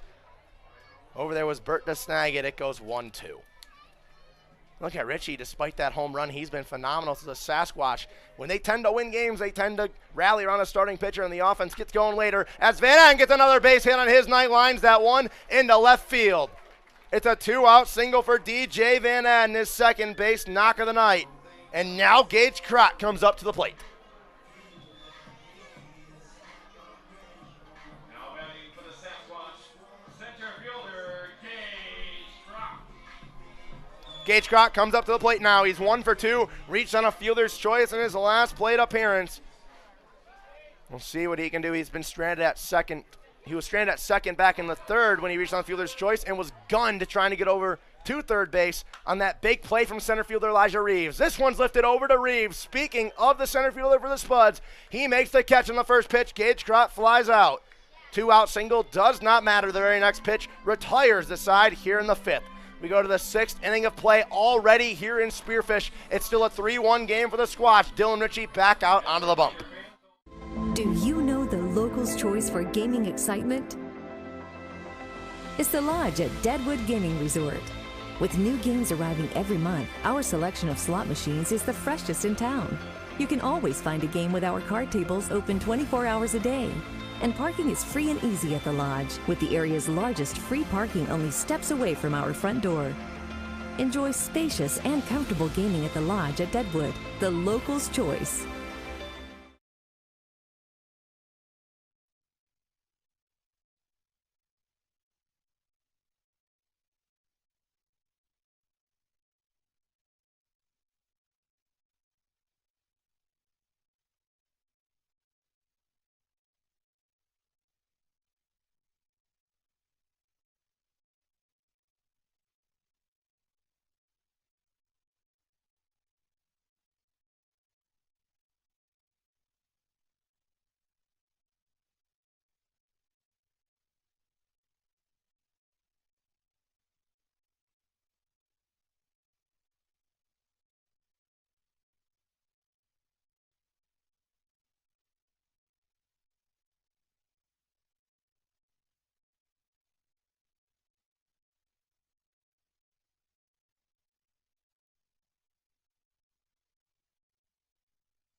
Sixth inning action already here in Spearfish, South Dakota. It's been a pretty nice game so far. It's a 3-1 lead for the Sasquatch, but it's been Dylan Ritchie, first dive homer for most of the ball game, despite a few hiccups by each side, one by Ritchie and two innings by Volmer, had not so fun of a time, but other than that, it's really just been pitchers duel after pitchers duel, and Dylan Ritchie comes up here at the 3-4-5 spot in the lineup, delivers strike one and a 3-hole hitter. Chase Burke 0 for 2 on his night. It's 3-4-5. Burke, Marsick, and Castanola due up. Marsick homered back in the fourth inning. Wants to see if he can put some damage on Dylan Ritchie once again here, but he's an 0-1 count, 1-1 to the leadoff hitter. Burke is down, misses low and away in the dirt. Tried to give him the bite. Burke flew out to right field to end the third inning after having runners on first and second with a little bit of a scare. But Dylan Ritchie got a weak fly out to right, and Burke checks his swing on that slider low and away. They're going to say he went around. Not even going to check because he definitely broke the plane on that one. Count goes 1-2 to the left fielder. Dylan Ritchie's been working efficiently here in his sixth inning of work. He's been phenomenal. Looking for another K on his night. A 1-2 count to Chase Burke. Here's the pitch. Swung on and waved. Another K for Dylan Ritchie, and quickly one away here in the sixth. Dylan Ritchie has been phenomenal. Had one hiccup, and that was a home run by Marsick, but other than that, it's been all number 14 today. Strikeout number 6 on his night now brings up the man who did homer. It's Matthew Marsick. He takes ball one low and inside at the feet. Marsick has one of the 4 hits, and the only run in RBI scored in a solo shot to lead off the fourth inning. But since then, it's been all Dylan Ritchie. Waved on that one upstairs. Count goes 1-1. He had one thing in his mind with that swing, and it was doing more damage to Dylan Ritchie. He just got a piece of it. But it went foul. Now 1-1. See what Ritchie brings here. He's been attacking with a fastball. Already thrown 2 heaters so far to Marsick in this at-bat. That one a breaking ball. Almost bit at it, low and in the dirt. Weston scoops it up, keeps in front. Left it off. Count goes 2-1 to the DH.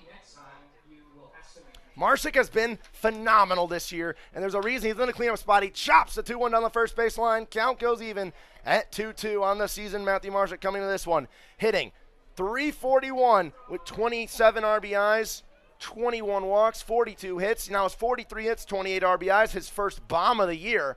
But in a 2-2 count, fouls off, down at the letters, stays alive. Another 2-2 pitch coming up for Ritchie versus Marsick. It's number 14, Dylan Ritchie versus the cleanup spot. And one of the, probably, I'd say, the best bat, with no doubt, on this team. More than almost double the next person in hits on the season. Leaves that one off low and inside the breaking ball. Count goes full. Thought he throws him on that. A good pitch from Ritchie, just inside and low a little bit. Now a payoff pitch to the cleanup hitter, Matthew Marsick. That one low and inside, he froze him. Strikeout number 7 on the night for Dylan Ritchie. It's back-to-back Ks to start off the 6th inning, 2 away.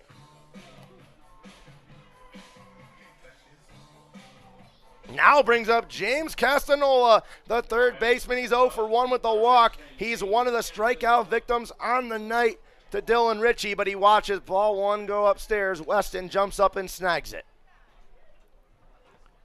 1-0 count now early to Castanola, trying to avoid a 1-2-3 for Dylan Ritchie. Standing on deck is Dawson Barraconi. Now it's high in the air to right field towards the line. Nelson coming in. It's going to land in foul territory. He's not able to make the catch. Runs into the wall. A valiant effort from Seth Nelson right there. Couldn't make the grab. Count goes 1-1. That one veered so far in foul territory. Almost ran out of room. It almost went into the bullpen and disrupted a little bit of action over there. That is the Sasquatch pitchers just standing around.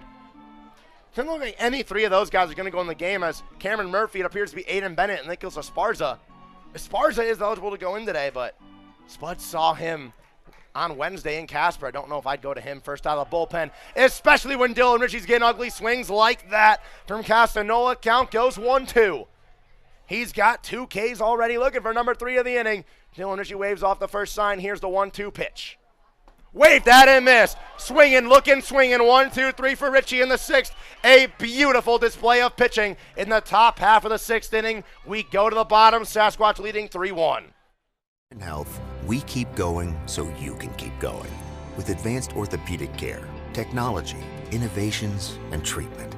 So keep exploring, keep making memories, keep going with Monument Health as your partner.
Luis Reyes leads off the inning here in the bottom half of the 6th. If you're just joining us, man, oh man, has it been a pitcher's duel. Despite 4 total runs scored, you may look at and think it's kind of been an iffy game on both sides of the mound, but Ty Volmer's still on the mound go for his 6th inning work. He's thrown 82 pitches through 5.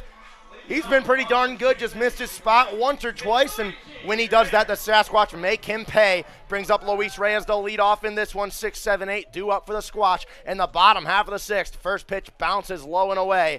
Ball 1 to the shortstop. 2 for 2 with 2 singles and an RBI on his night, and we'll see what he can do here in a 1-0 count leading off the inning. Watches that one for strike 1, up and away. Count goes 1-1. Bailey Bordas standing on deck with Chaz Crook, the DH, in the hole.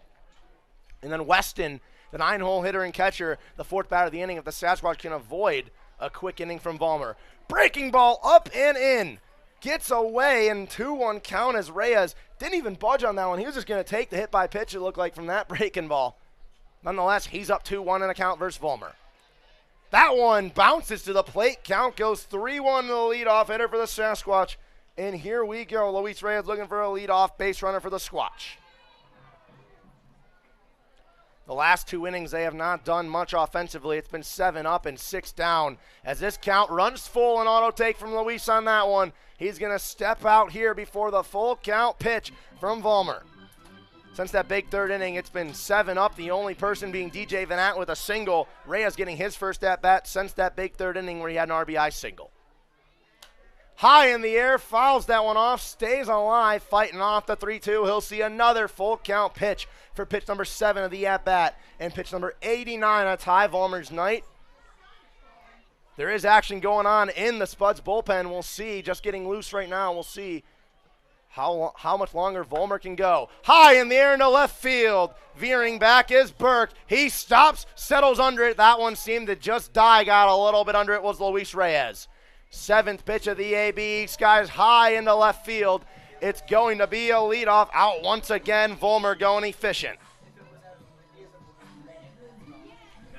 Good point right there from our video producer and the guy who makes the stream really possible. I just talk. He's the one who makes it possible. If the wind is how it is pregame, that ball is probably onto the main road over there, West Highway 14. Big swing and a miss at the first pitch inside to Bailey Bordas. That one was up and in. He liked it. He waved at it. He's down 0-1. 0 for 2 on his night with a fly out to center field and a strikeout looking. As now 1-1 as that one bounces. So we're seeing early from Vollmer in this inning, at least particularly. When he's getting up there in his pitch count, he's now in the 90s, but when he locates, they're going perfectly in the zone, but when he has not located, they have been bouncing to the plate. They've been way up and in. We'll have to see what he can do here now with a 1-1 to Bordas. If you're the Sasquatch, you got to take note of that one. High in the air down the first base line and foul towards the concession stand. Count goes 1-2, a nice breaking ball right there. Same story. Painted corner right there from Vollmer. When they're in the strike zone, they're well in the zone, but when they're out, they're out. So 1-2 count out of Bordas.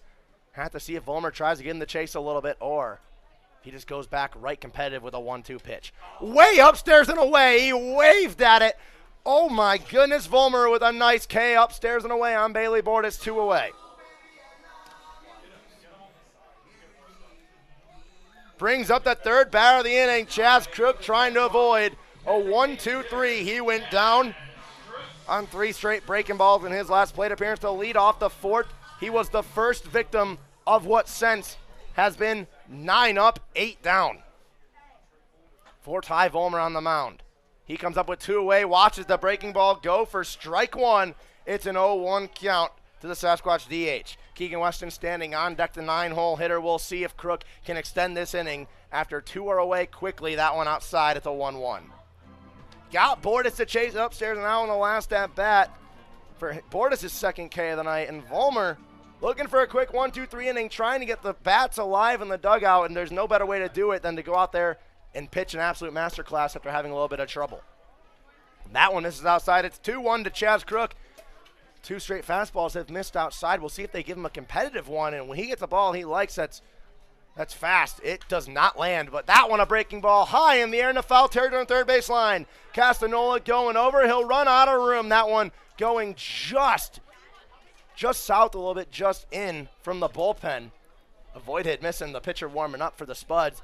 I'd have to assume this might be Vollmer's last inning, but if he gets out of this one 1-2-3 and he's not at the pitch count of 110, why not let him keep going? We'll have to see what Spuds head coach James Patan tries to do. 2-2 count, 2 away to Chaz Crook, trying to avoid being the third victim of a 1-2-3 inning.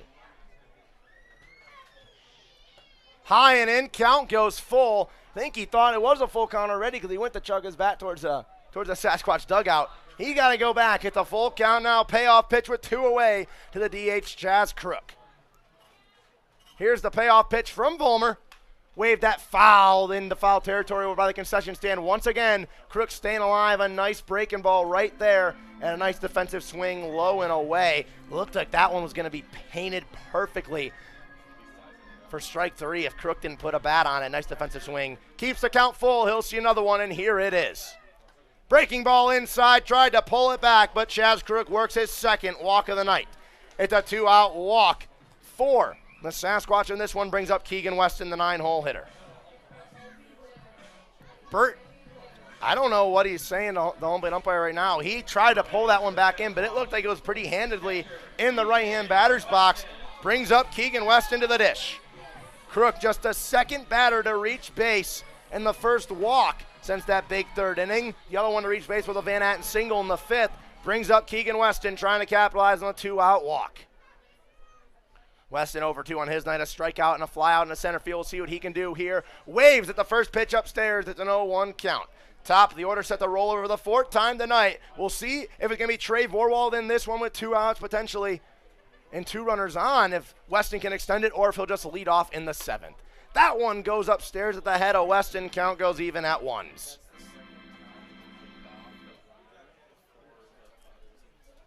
Crook with a pretty small lead over there at first. We'll have to see. I don't know why he would try to check him right there. But Weston waves at that one low, and it's a 1-2. Trying to capitalize on the walk, but quickly one pitch away from getting out of it is Ty Vollmer here. Here's the 1-2. Waved that and missed. Another quick inning for Ty Vollmer onto the mound, and that's how you get your bats going. We will see if it worked right there for the Spuds starting pitcher. Trying to crack Dylan Ritchie at the 3-1 lead heading into the 7th inning of action here at Black Hills Energy Stadium. When you venture to spearfish in the Black Hills of South Dakota, you'll find rugged hiking and biking trails, extreme rock climbs, and views that will take your breath away. Plan a spearfish vacation and come find your adventure. Spearfish, my great place in South Dakota.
Here we go. It's a 7th inning already in Spearfish. I feel like this game has been going pretty fast because ever since the 2nd and 3rd inning, even though a 1 was put up in the top of the 4th, it's been Dylan Ritchie versus Ty Vollmer. It's been a duel, and now Dylan Ritchie back on the mound for his 7th inning of work. Misses for up high. It's a 1-0 count to the leadoff hitter. It's Dawson Barricone. It's 6, 7, 8 due up for the Spuds here. The offense trying to get rolling behind an arm and Ty Vollmer, who has been spectacular as of late especially. That one outside in the outer half catches the plate. It's 1-1. Dylan Ritchie coming back from a 1-2-3 6th inning where he went 1-2-3 with 3 Ks. He's now got 8 on his night. He has been spectacular. And a 1-1. That one inside. It's a 1-2 in the breaking ball to Barricone. Barricone, Danielewicz, and Simmons due up. All 3 of these batters have struck out, a total of 5 strikeouts between them. Or total 4 strikeouts between them, through 6 plate appearances. Here's the 1-2 to leadoff hitter, chopped over to third. Bordes rushes in, off 2 hops, cross diamond throw, an absolute bullet, and he gunned him. 1 out in this inning. Bailey Bordes, a cannon from third, gets the first out of the inning. That's what you get from Bailey Bordes at third base, is an absolute cannon. I told you guys up here in the press box, I'm looking at all of you up here, that before the game I told you guys, you're going to see Bailey Bordes fire 110-mile-an-hour cannons at DJ Van Atten's head, and he's done so about 3 times. 1 away brings up Lucas Danielewicz up to the plate. First pitch misses outside. Weston bounces over the left-hand batter's box. Corrals that one out of midair. It's a 1-0 count. Fell behind 1-0 to Barricone to lead off this inning. Fought back with 2 competitive pitches to make it a 1-2 before getting a chop ball over to third when Bailey Bordes made the play. See what he does here on this 1-0, and there it is. A 1-0 count to Barricone. Went outside with a fastball, got a looking strike one. Does the exact same thing right here to Danielewicz. We'll see if the trend continues. If history repeats itself, this should be a breaking ball inside. It's not. It's a fastball up and in. It's fouled off. History repeats itself sometime in weird ways. The 1-0 turns to a 1-2 for the 2nd straight batter in this inning. We'll see what Ritchie can do here. Looking to get the big 2nd out of the inning. He has been sensational in this one. And this breaking ball hit over the board. It's on the dive, past the glove, into left field. It's going to be a one-out single by Lucas Danielewicz. Almost another ground out and almost a beautiful play by Bailey Borders at the hot corner. It turns into a single for Danielewicz. A well-hit ball just past the glove of Bailey Borders. Now Caleb Simmons comes to the plate. The beer batter for the last time today in Spearfish. That beer is available for purchase. He comes up to the dish now. He's 0 for 2 with 2 swinging Ks. We'll see what he can do now with the runner on first. Inside, gets away from Weston. Runner's going to advance on that one, and now he's in scoring position. Danielewicz advances on. The pass ball from Weston just got away from his glove on that fastball inside. And now an RBI opportunity for the beer batter here in the 8th spot, Caleb Simmons. On deck, it's Parker Burt, who has been hot today. He's got 2 base hits, 2 for 2 with a single and a double.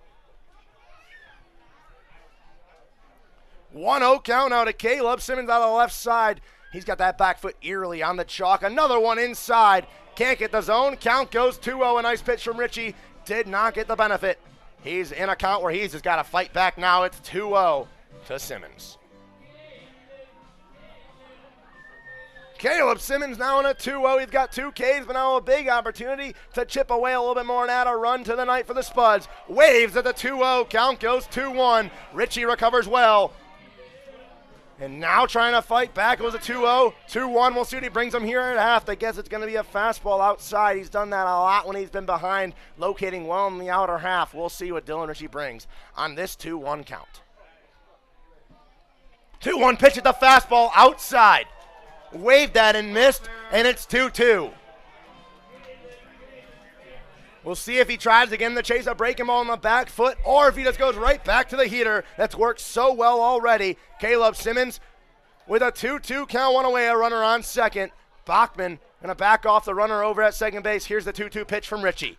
High in the air down the left field line and foul back towards the bullpen for the Spuds. Count remains 2-2. We'll see another one. There's a Squatch Dog challenge going on here in Spearfish. Could we get the first winner of the year and of the Squatch Dog history? I'll have to see. We'll check in the later innings. But right now, we got to go back, and Dylan Richie's going to take a quick time.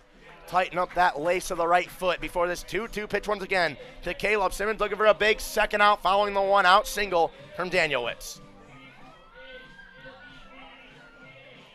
Here's the 2-2 pitch to Caleb Simmons, the first baseman. He fought off the last 2-2 pitch, Dylan Richie trying to get the third strikeout of the night on the beer batter.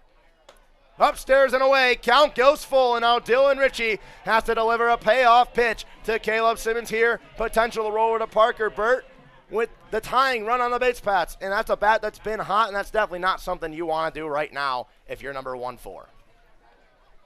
Payoff pitch from Dylan Richie to Caleb Simmons here with the 1 away. Here's the pitch. High in the air. A nice defensive swing on that one. A breaking ball, got it on the hands. We're going to do it again.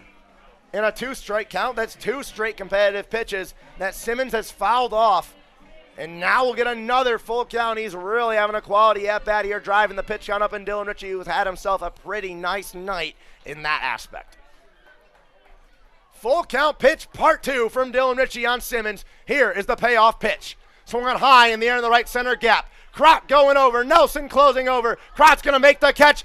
He's going to turn, the runner's going to tag. 2 away in this one, a runner on third, but now 1 pitch away from potentially getting out of this one. It looks like Crott and Nelson ran into each other a little bit right there. Thought we might get that one to drop as miscommunication from the Sasquatch outfield, but Gage Crott holds on, makes the grab, tries to gun the runner. He will advance to third. 2 away in this inning, brings up a man who has been hot at the dish. It's Parker Burt, the catcher. He's 2 for 2, a single and a double, and now the chance to get the second run of the ball game for the Sasquatch. He's had Dylan Richie's number. First pitch outside, fastball in the outer third, gets the zone 0-1. 40% of the hits, that's 2 for 5. I'm good at math right here. Has gone from this bat here in the 9 spot. We'll see if he can make it 3 out of total 6 if he can get on. 1-1 is that breaking ball. Burt looked like he wanted it, almost fooled him right there. He lays off at the 1-1 count. 90 feet away is Danielewicz after his 1-out single. He's the second run of the ball game. That one grounded softly over to the dugout of the Spuds. Count goes 1-2 now from Dylan Richie. Trying to get out of this one quickly. It was the one out single that now stands at third, but now 2 away. Dylan Ritchie trying to get out of this one with no damage in his 7th inning of work. He's been spectacular here. We'll see if he can retire Burt for the first time tonight. Here's the 1-2 pitch. Check this swing on the outside breaking ball. He almost went around, but what a play to hold up right there from Burt. Check this swing on that one. It wasn't even close enough to offer if you're Keegan Wester or Dylan Ritchie. Count goes even 2-2. Twos are wild here in Spearfish. It's 2-2, 2 away to Parker. Burt looking to get the second run of the game for the Spuds. Outside, frozen once again. 9 strikeouts on the night for Dylan Ritchie. He has been phenomenal, locating well in that outer half. And the Spuds coach is livid that he just took that pitch to end the threat. 3-1 heading in the bottom half of the 7th. We will stretch here in Spearfish. Rogers at Peak Family Chiropractic and Sports Performance. We all take different paths in life. That's why we utilize multiple different treatments here at Peak. Our main treatment is our high-level chiropractic adjustment, but we also emphasize the use of cupping, scraping, vibration massage, trigger point therapy, and active care to promote movement, strength, mobility, and most of all, pain relief. Why travel to multiple locations when you can have total wellness under one roof? Stop in today and let's get you to your peak.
Out of the bullpen for the Spuds here in the bottom half of the 7th. Ty Volmer's night is done, and honestly, 3 runs through 6 innings may not look pretty. It's an under-average night for him coming in the day with a 3 ERA, but he was spectacular.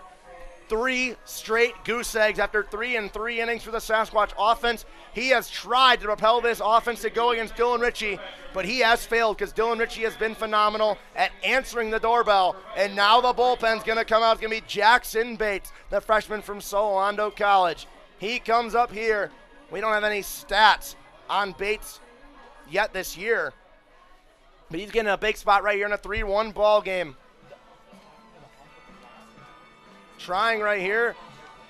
He's not on any roster we had. We had to go talk. We had to have one of the Spuds workers that was here joining the team to come up here. Right now, we're having a conversation with the coaching staff. I wonder if they're going to say this kid's eligible to pitch or not. You'd have to wonder what's going to happen right here. They're having a little bit of an argument. He was not on the paper roster that the coaching staff of the Spuds gave to the umpires. He was only on our roster up here, but he didn't have a number. We didn't even know who he was. He was not on the game changer roster, so I don't know what's going to happen right here. Hunt's going to come have a word as well. He wants to talk a little bit because I don't think anyone knows what's going to happen right here. I think it would be pretty berserk if they pulled him from the mound and said he can't pitch because he's not on the roster. I think that'd be pretty funny.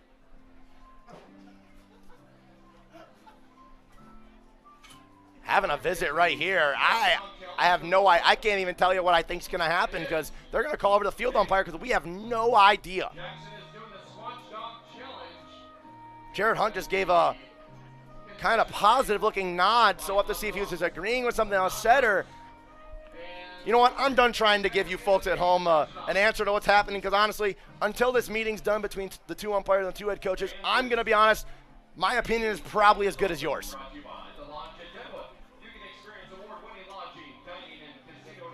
Hunt walks away, still talking. It looks like head coach James Baton. I just want to know what's happening. I really want to know, and I think the entire team wants to know because the dugout's up, the infield's just coming in. Bert's over there with his arm crossed, standing in between the mound and home plate. He's just waiting for this game to get going. And so is the top of the order. It's going to be Trey Vorwald due up when whatever's happening right now is cleared up. Little meeting's done. He's staying on the mound. So it brings up Jackson Baton.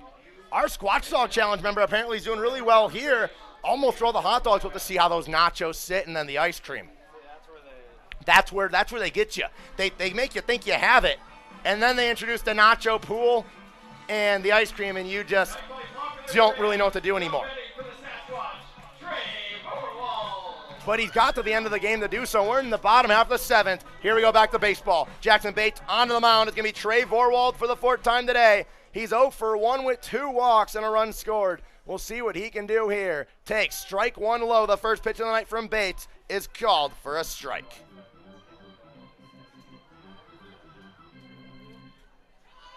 Jackson Bates with an 0-1 count to Trey Vorwald, looking to get his first base knock of the night. He chops the one foul off. Looked like he might have hit his left foot. It goes back to the backstop. Count goes 0-2 now to the Sasquatch leadoff hitter of this inning and of their lineup. It's 1-2-3 for the Squatch. Vorwald, Nelson, Bachman due up. Part of the lineup has had a lot of success. Trey Vorwald looking to change that. Get off on the right foot here with an 0-2 count to Jackson Bates.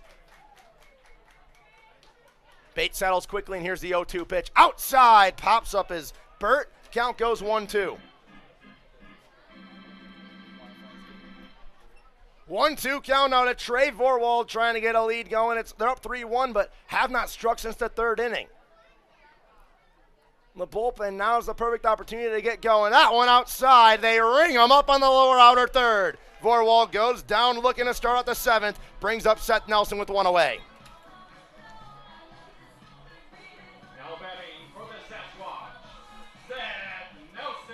Brings up Seth Nelson to the plate.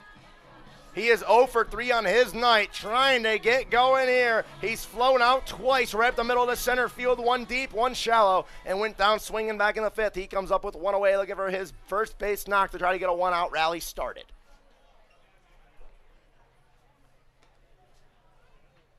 First pitch low, called for a ball one. Looked like Burt pulled it up pretty efficiently. He missed right there till 1-0. Nelson in a 1-0 count with Ryan Bachman on deck, DJ Van Atten in the hole. If the Sasquatch offense can get it rolled over to that bat who's been scorching hot for them already. That one a hot shot up the middle. Gonna get off the glove of Stocking. It's stopped. No throw. It's gonna be a single for Seth Nelson. His first base knocker of the game. Avoids going 0 for 4. He gets a knock, and now a one-out base runner for the Squatch, and a speedy one at that, and the right fielder, Seth Nelson. A hot shot just got by the glove of spinning Jackson Bates, excuse me. And here we go, Ryan Bachman, 3, 4, and maybe 5 of the offense can get going. It's Bachman, Van Atten, and Crott. 81 off the bat was that ball. 91 off the bat, excuse me, a little miscommunication over there from the radar. 91 off the bat from Nelson up the middle. That's a hot shot if I've ever seen one. A chopper up the middle right back to the mound at 91. It's a tough play to make. Bates could not make the play. Gets up the middle. It's a single for Nelson and a 1-0 count to Bachman. Bachman 1 for 3, lined out into the right center gap in his last plate appearance. So he does here in the 1-0. That one low, he gets up 2-0. Van Atten on deck and then Gage Crott in the hole if needed. If this offense can keep on rolling. Right now it's 3, 4, 5, and potentially 6 with Luis Reyes due up. Let's see if the offense can capitalize on that single from Seth Nelson. 2-0 count to Bachman. He has an RBI. He's got a single. He's got a run scored. Takes that pitch outside for strike 1. It's a 2-1. A little bit of disagreement from the crowd here at Black Hills Energy Stadium, but nonetheless, it's going to be a 2-1 count to Ryan Bachman. Nelson a small lead over at first. He's got no intention of taking off unless he has the opportunity. Bachman a hot shot in the left field. It's going to be a line drive single in the left. Back-to-back hits for the Sasquatch with the one away. Now they have runners on first and second for DJ Van Atten. A bat that's been hot today. He's 2 for 2 with a walk. He's got a single. He's got a bomb. He's got an RBI. He's got a record. And already, before he comes up to the dish, we're going to get a quick visit from the coaching staff of the Spuds here. I'd have to think this is A, calming Bates down after 2 straight singles, but B, talking to him about what to do here to Van Atten.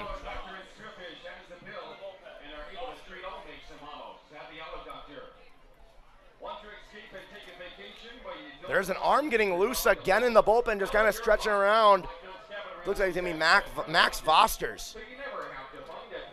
He's warming up, getting loose. We'll see if Bates can get out of this little jam. He's put himself in early. Runners on first and second, one away to probably the one bat that, A, you never want up in this situation in a close game, trying to keep it a 2-run deficit, and B, you definitely don't want up here as he's got 25% of the hits. He is 2 for 2 with a walk, a home run, and RBI. He's been spectacular. Now is a chance to add on to his night offensively with runners on first and second.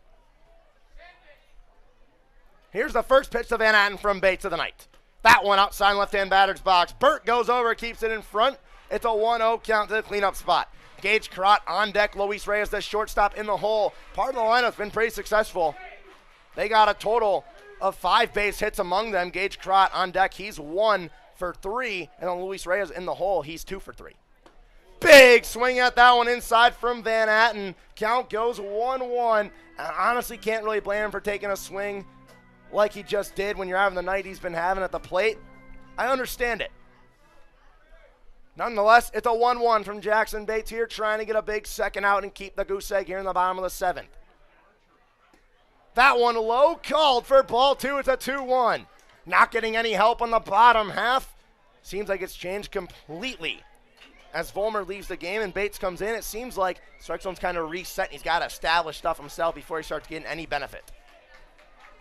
2-1 count to Van Atten. Bates has to make sure he does not miss a spot in this one. They back off the runner at second. Here's the pitch. Checks his swing on that one on the outer half. First strike 2. Count goes 2-2 to the cleanup spot. After back-to-back singles by Nelson and Bachman, this is a big spot to try to keep the inning going. You have a little bit of momentum. Don't let them stop that right here. DJ Van Atten in a 2-2 count. Gotta put a bat on the ball here. Shorten up a swing possibly and just put something in play. Try to drop it. Keep the inning with just 1 away. Here's the 2-2 from Bates. Outside and away. Count goes full to DJ Van Atten. And here we go. Payoff pitch. Runners are going to take off. And we'll see what the cleanup spot for the Sasquatch can do. 2 runners on, 1 away. Full count to the cleanup spot. Runners are going to take off. And here we go. DJ Van Atten, we'll see if he gets awarded first or if he can do something better. High in the air to left field. That one's drilled. His second bomb of the day. A 3-run blast. DJ Van Atten, my goodness. It's 6-1, and that's not what you want to do if you're Bates. Oh, my Lord.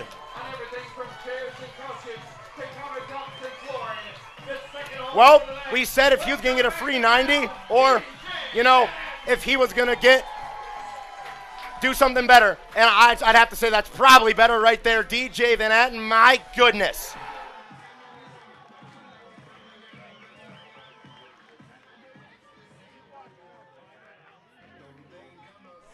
My God, and now base is empty, 1 away. Gage Crott comes up to the dish. I cannot express how big that home run is. A 3-1 ball game explodes into a 6-1 ball game. Holy cow, DJ Van Atten. We are not worthy. He's got 4 RBIs. He's got 2 tanks. He's 3 for 3. Gage Crott to the plate now to try to keep it going. This is definitely not what the Spuds had in mind when they brought Bates into the game. I'd have to imagine he goes out there and says, just don't give up a tank in that mound visit. Well, count goes full. He left one over the middle, and Van Atten sends it over the scoreboard. It was a tank. 1-1 count now as that one gets away to Gage Crott. Now 5, 6, and potentially 7. The Sasquatch can keep the train rolling. 3 straight base knocks, 2 singles, and then that 3-run shot by Van Atten to left field. That one outside, catches the zone. Count goes 1-2. Looks like the arms have started to get hot in the Spuds bullpen. Squatch bullpen has a couple arms getting loose. Dylan Ritchie had 102 pitches. We'll have to see if he comes out and tries to get at least 1 or 2 more outs in this one before he hits that 110 mark and has to come out of the ball game for head coach Jared Hunt. 1-2 count to Gage Crott, trying to keep the rally going. Grounds that one over to second, dives in the grass. Barriconi goes over, he retires it. It's quickly the second out after that bases clearing home run. Luis Reyes comes up to the plate. He's got 2 singles. He's got an RBI, and here we go. We'll see what he can do. Here's Luis Reyes up to the plate now in a big spot here. Trying to keep the rally going. 3 runs have come across, and we'll see if potentially a 2-out rally can get going and keep Jackson Bates in the game and roll it over to Bailey Bordas. Outside, call for strike 1 on the lower outer. Third, a good pitch and a good spot from Bates on that one. Gets ahead of the shortstop. He's 2 for 3. He's got 2 singles. He got a towering fly ball to left field that he just got under on a full count pitch to lead off the 6th against Vollmer. See what he can do here. Watches that one in the dirt go low. It's 1-1. Bailey Bordas on deck. He's looking for his first base hit of the night if he can get it rolled over to him here in the 7th. If not, if Bates can retire Reyes, we will see 7-8-9 for the Squatch in the 8th. That one's hit hard over to short. Collects it as Stocking. Cross diamond throws a lofty one, but it's eventually caught, and it guns Reyes over to first. 3 runs come across from DJ Van Atten, a 3-run bomb. His second bomb of the night makes it a 6-1 ball game heading into the 8th.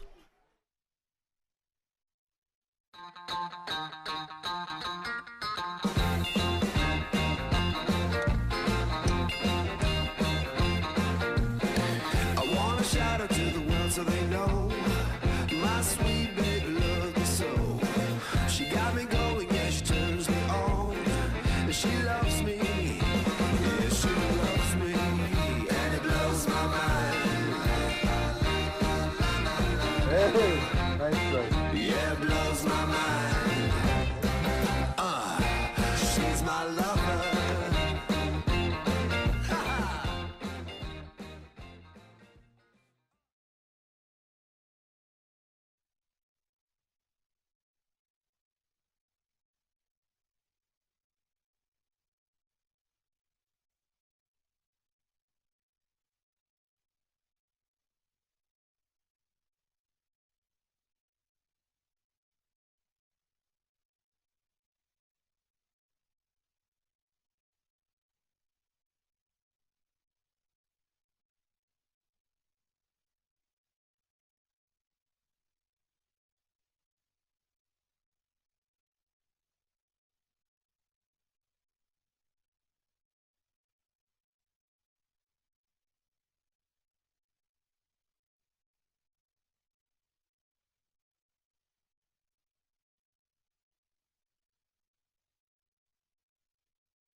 We're in the 8th inning at the 6-1 lead for the Squatch, and Dylan Ritchie's night is done after 7. It's going to be handed over to number 33, the man from Augustana University, and from Sioux Falls, South Dakota. It's Jack Sutton onto the bump here, the right-hander, looking to close this one out. He's got the 8th inning now. 7 innings for Dylan Ritchie, 5 hits, 1 run, 9 Ks. My God, Dylan Ritchie, another masterclass. He threw 102 pitches before being relieved by Sutton here. We weren't sure if we were going to see him jog out and try to get a few more outs in those 8 pitches before the 110 mark. But here is Jack Sutton with a 5-run lead, trying to get this one over. 6 outs remaining as that one misses upstairs. 6 outs remaining for this Spuds offense. That has been pretty quiet, but now they got a new arm and a 1-0 count for the top of the order, Elijah Reeves. Reeves 0 for 3 on his night out of the leadoff spot. Takes down inside for strike 1. Now it's a 1-1 and evens up. You got the leadoff spot, 1, 2, 3 now do it for the Spuds. It's Reeves, Stocking, and Burke. The only person in that 1, 2, 3 has had success so far in this one is Stocking, as that one inside. Reeves bounces away from it. It's 2-1. Warming up in the bullpen for Sutton. You have a 2-run lead. Thinking it might be a absolutely huge spot. He locates out there, evens it up at 2-2. You're thinking it might be this really, really close game, and then in the blink of an eye, it's a 5-run lead from DJ Van Atten, and now you're pitching with a little bit extra confidence now. And a 2-2 to leadoff hitter, Elijah Reeves. Breaking the ball, chopped up the middle, right back to Sutton, gets by. Reyes on the run, can't make the play. It's going to be an infield single for Elijah Reeves to lead off here in the 8th. A tough play to make over there for Reyes on the run on a weak ground ball up the middle. And Reeves is so quick, he might honestly beat it anyways, unless that throw is an absolute dart from Luis Reyes. But it's a leadoff single for the speedy Elijah Reeves, his first base knock of the game. Brings up Chandler Stocking. He is 1 for 2 with a walk. We'll see what he does first pitch. Skies to one high in the air into foul territory, back behind the press box here at Black Hill Energy Stadium, 0-1 count. Giving up a leadoff single, that's one part, but giving up a single that's a weak contact, still as a pitcher, you're feeling good because you know that ball wasn't hit hard and you know that he didn't just absolutely destroy it. He just got lucky with the way that one was placed. Just getting by your glove, being a little too weak for your middle infield to close in and make a play in time. Quick mounded him Keegan Weston on the 0-1. And here we go. Now if the leadoff singles, 2, 3, 4. Stocking, Burke, and Marsick. Looking to get possibly a ground ball double play. That would be huge. They're going to check the runner over there at first. Reeves had a stolen bag in Casper. Also was gunned a few times by the Sasquatch catchers. We'll see if they try to get him in scoring position, but down 5. I wouldn't assume that's a smart move right there. That one's going to get away from Weston, though, and he'll just take second with a free bag anyways. Scoring position now on the pass ball. Bounced away from Weston on that one, and now he's in scoring position. No outs, a chance to chip away. Still 6 outs remaining, down 5. Just can chip away any way possible. And now Chandler Stocking looking for his second base knock of the game, looking to get the second run across the board for the Spuds offense. Bachman going to back off the runner over there at second. Here's the 1-1 pitch from Sutton. Up and in, that one missed. It's 2-1. Right now, you're pitching with a 5-run lead. If you're Jack Sutton, you just got to locate right here. The way the defense has been, the way that the bats have been for the Spuds so far this game, they have not been the loudest, so we'll see what he does here on the 2-1. That one low and away, gets called for strike 2. A second straight 2-1 count. That goes 2-2 after an outside fastball, and now we'll see if he can do a little bit better than he did against Reeves when he got that weak single up the middle. 2-2 count. The Chandler Stocking looking for a big base knock to keep the momentum going after the leadoff single from Reeves. Here's the 2-2 pitch from Jack Sutton. That one's waved and fouled back into the backstop. Count remains 2-2 for number 33 onto the bump. It's 33 versus number 11. Have to see right here if Jackson can get a crucial first out with the runner on second. Don't want to give up your second base knock in the game, and definitely don't want to make this count run full. Bachman holding the runner. He'll back off. Here's the 2-2 from Sutton. Trying to get a big first out. Outside, try to give him the bite. Count runs full. Weston slides over the left side. Batter's box corrals that. Keeps Reeves over there at second. Now in a full count. Wanting to avoid putting the first 2 runners on. I think it's just got to be a competitive fastball, as there's now a random ball onto the field. Not quite sure where that one came from. It rolls in front of the mound. Sutton grabs it, flips it to the home plate umpire. They're going to give it back to the dugout. Big, exciting things happening in Spearfish tonight. Let's go. And Sutton's going to take a little walk. Now back out on the bump. It's a full count pitch. Here we go. Payoff pitch from Jack Sutton versus Chandler Stocking. Try and get a big first down. Here it is. That one low in the dirt. Weston keeps the run over there at second, but it's going to be a walk to Chandler Stocking. 2 runners on, and a little bit of danger and a little bit of life for this Spuds offense that's been pretty stagnant so far. Quick mound to the right coach, Jared Hunt, wants to talk to his young right arm here, who has been so good all year, but gave up that grand slam in his last appearance here against Hastings in game 4 of that series, excuse me.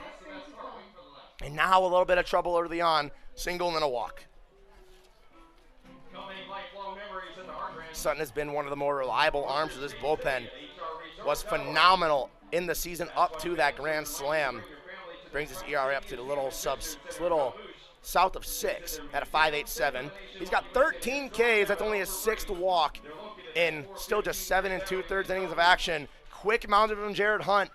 Kobe Garrell is in the bullpen. Looks like he's just kind of going around getting loose a little bit. We'll have to see if Sutton can get out of this or if they got to turn to the right-handed arm from Southern Nazarene University and Kobe Garrell. 2 runners on, no outs for Chase Burke. He's 0 for 3, looking for his first hit of the night. Breaking ball outside, misses from Sutton. Count goes 1-0. 5-run lead for the Squatch, but now a chance for the Spuds to get back in this one and make it at least in reach. They have 6 outs remaining on their offensive night, but the first 2 runners of this inning have reached via single and a walk. 1-0 count to Burke now. The 3 spots, 3, 4, 5, due up with 2 runners on. Now going to be hit over to short. Reyes charges in. Throw to Bachman. 6-4 to the throw to first, not in time. They get the guy at second. Fielder's choice reaches for Burke. Runners at the corners with 1 away. It looked like for a minute right there that it could have been. If Reyes can charge in on that ball, I think they turn to 6-4-3. But he had to kind of sit back and wait because Elijah Reeves running from second to third. Had to wait for him to pass right there. Didn't want a collision and possibly just an infield single, depending on the ruling. But now runners on the corners. Bailey Board is playing in at third base. First pitch is going to be called low for a ball to Matthew Marsick. 1-0 count now to the DH and cleanup spot with 1 away and a runner on the corner. A chance to make it a 6-2 ball game. We'll have to see if Burke over there on first takes off. Fakes the takeoff. That one grounded over to Bachman. It's a weak ground ball. Goes to Reyes. 4-6, not in time. A run's going to score, but 2 away. They can't turn the double play. The second straight fielder's choice on a weak hit ground ball that just kind of died in the grass. 1 run comes across. It's a 6-2 lead for the Sasquatch.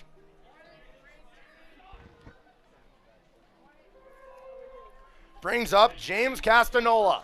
He comes up to the dish, 2 away, 1 run comes across on an RBI. Fielder's choice from Matthew Marsick. He's now got both RBIs on the night for the Spuds offense. He's 1 for 4 though, but he had that solo shot home run, gets the RBI on the fielder's choice right there. Keeps inning alive. He's on first with 2 outs now for James Castanola, the third baseman. He's 0 for 2, has struck out twice and walked. Takes the first pitch outside in left-hand batter's box for ball 1. Ever since that mound visit, Coach Jared Hunt, Sutton has located really well. He's got some weak ground balls hit to both short and second, but they've been so weak, the Sasquatch have been unable to turn double plays. They've got the lead runner both times, but it's allowed fielder's choices. Down another weak ground ball to third. Bailey Bordes collects it, a cannon, and he gets it. 1 run scored, the 6-2 lead, looking for insurance in the bottom half of the 8th. The Sasquatch offense trying to close this one out.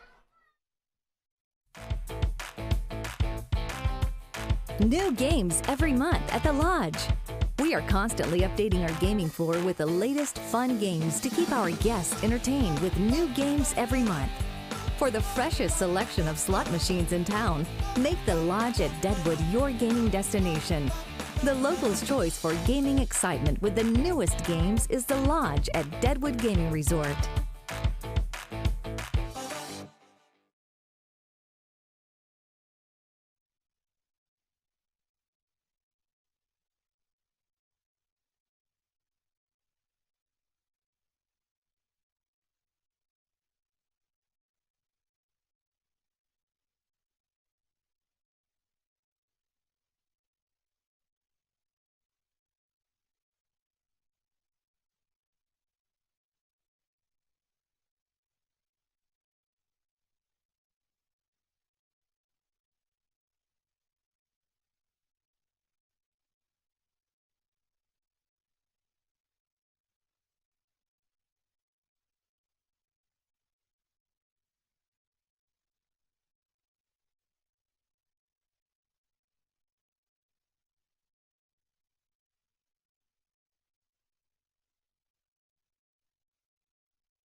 And here we go. It is time for the Sasquatch offense. Trying to put a little insurance. It's 7-8-9. Led off by the man who ended the inning in the top half of the 8th. It was Bailey Borders at third. He leads off here. First pitch skies it high in the air in the right center gap. Coming in is Danielewicz. A little bit of defensive miscommunication, and no one grabs it. Borders goes to second in time. What just happened? I don't even know if you can mark that an error because it didn't hit a glove. That's the second time we've seen that happen.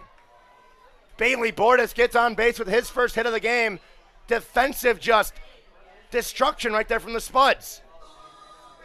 Bailey Borders is on second. What just happened? We saw it once in Casper. I guess, hey, recipe for success for the Sasquatch. Hit everything to shallow outfield and make them communicate, because obviously they're having trouble doing it right there. Bailey Borders is on second. Chaz Crooks stands up to the plate now looking for his first hit of the game. He's walked twice, takes ball one inside, almost hit him in the back foot on that one. It's a 1-0 count. He's 0 for 1 with a strikeout, but he has walked twice, been stranded at second and first both times in the second and sixth respectively. Now is a big opportunity. There's a pinch hitter on deck for the Sasquatch. It's Joey Legg. He will hit for Keegan Weston. Crook high in the air to center field. Shallow center going back is Stocking. He'll make the catch this time. No bloop single this time. It's going to be one away, a runner still on second. Joey Legg up to the plate now. He's coming up here trying to get some insurance.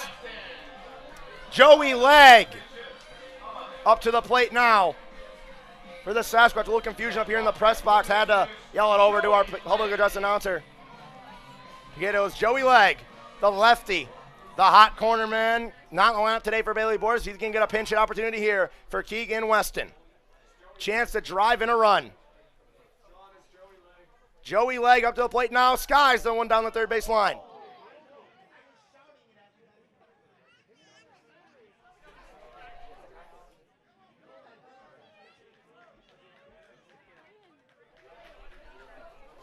Fouls that one off of a fan almost. And it's an 0-1 count to Joey Legg. His first at-bat here the last time he was in the lineup at home. He had his big first hit, his big first RBI. The Sasquatch will see if he can get another one right here. Check swing on that one. That one goes foul past the bullpen of the Spuds. It was a check swing that it got a good part of the bat because it went pretty far, especially for a check swing strike, but it's 0-2. Top of the order, Trey Vorwald standing on deck here for the bottom of the 8th inning, trying to capitalize on the defensive blunder over there in shallow right field that the Spuds had to lead off this inning on Bailey Borders. 0-2 count now to left-handed bat of Joey Legg from Hope International, looking to do some damage.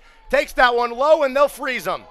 He sees the third pitch. He goes down for the second out of the inning, and now it brings up Trey Vorwald with a big spot here. He's 0 for 2, 2 walks, looking for his first base knock of the night. Quick mound visit here.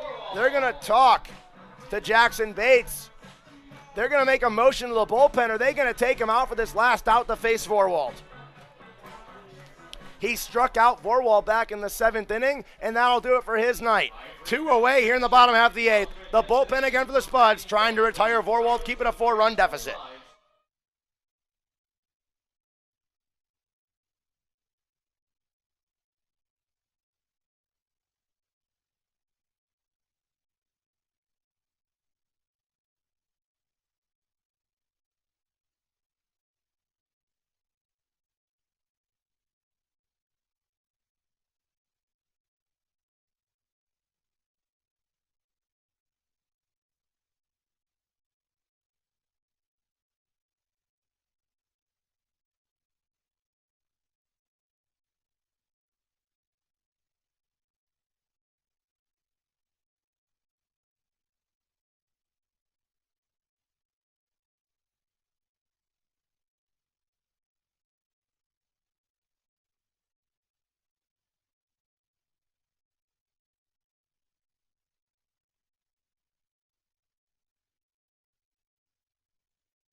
Trevor Wald facing a bullpen arm for the Spuds here.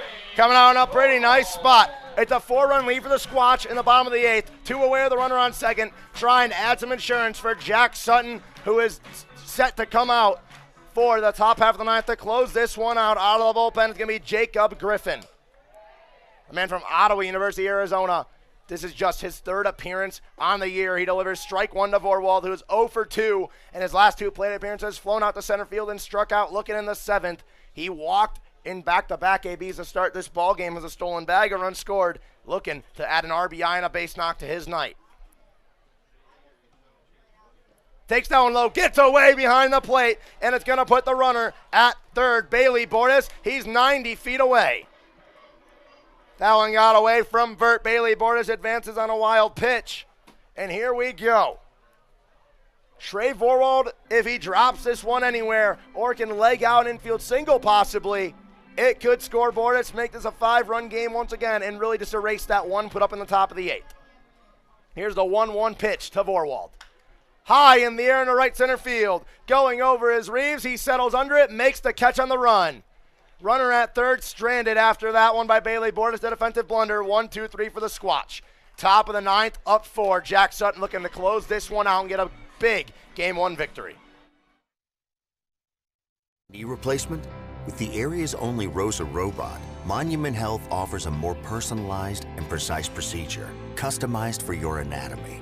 Get going with Monument Health, your partner for advanced orthopedic care.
Three outs remaining for the Squatch to leave here at the victory. Jack Sutton back out onto the mound. Nolan Ackerman going to take over behind the dish of the defensive substitution in this one after Joey Legg pinched hit for Keegan Weston back in the bottom half of the 8th. The Sasquatch were unable to capitalize on the defensive blunder to put Bailey Bordas at second to lead off the inning. But now, here's Jack Sutton delivers strike 1 to the leadoff hitter of the inning. It's Dawson Baraconi, Lucas Daniowitz, and Caleb Simmons. If he's due up and not pinch hit for, we'll see what happens here. That one's chopped over to Reyes. Off 2 hops, makes the play, the throw cross diamond in time on the money. 2 pitches in, 1 away for Sutton. Trying to close this one out. 2 outs till a W.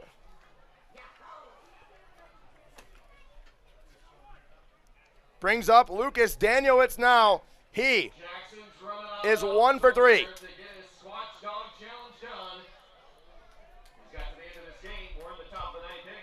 Here we go. This is a big spot for the Sasquatch. Talking about the Squatch Dog Challenge here in Spearfish. Looking like he got 2 outs remaining in this one. He has slowed down a lot. I don't think we're gonna get just a quick conversation. I'd have to assume Sutton in the infield here, 1 away from getting out of this one and getting a W. It's a 6-2 score as we stand with 2 away, 1 out remaining. The Sasquatch have been sensational tonight on this Friday night. It's been a beautiful Friday night for baseball here at Spearfish, and we'll have to see what happens here. Dylan Ritchie out there talking to Jack Sutton. Quick word with the young right-hander from the veteran starter who pitched a gem to start it. Calming down his bullpen arm. And here we go. The two pals become best friends, it seems like, since Sutton joined us here in Spearfish, as him and Dylan Ritchie have kind of just became really tight, it seems. I always make jokes to the two of them that they're kind of turning into the same person. Their personalities are just kind of molding into one.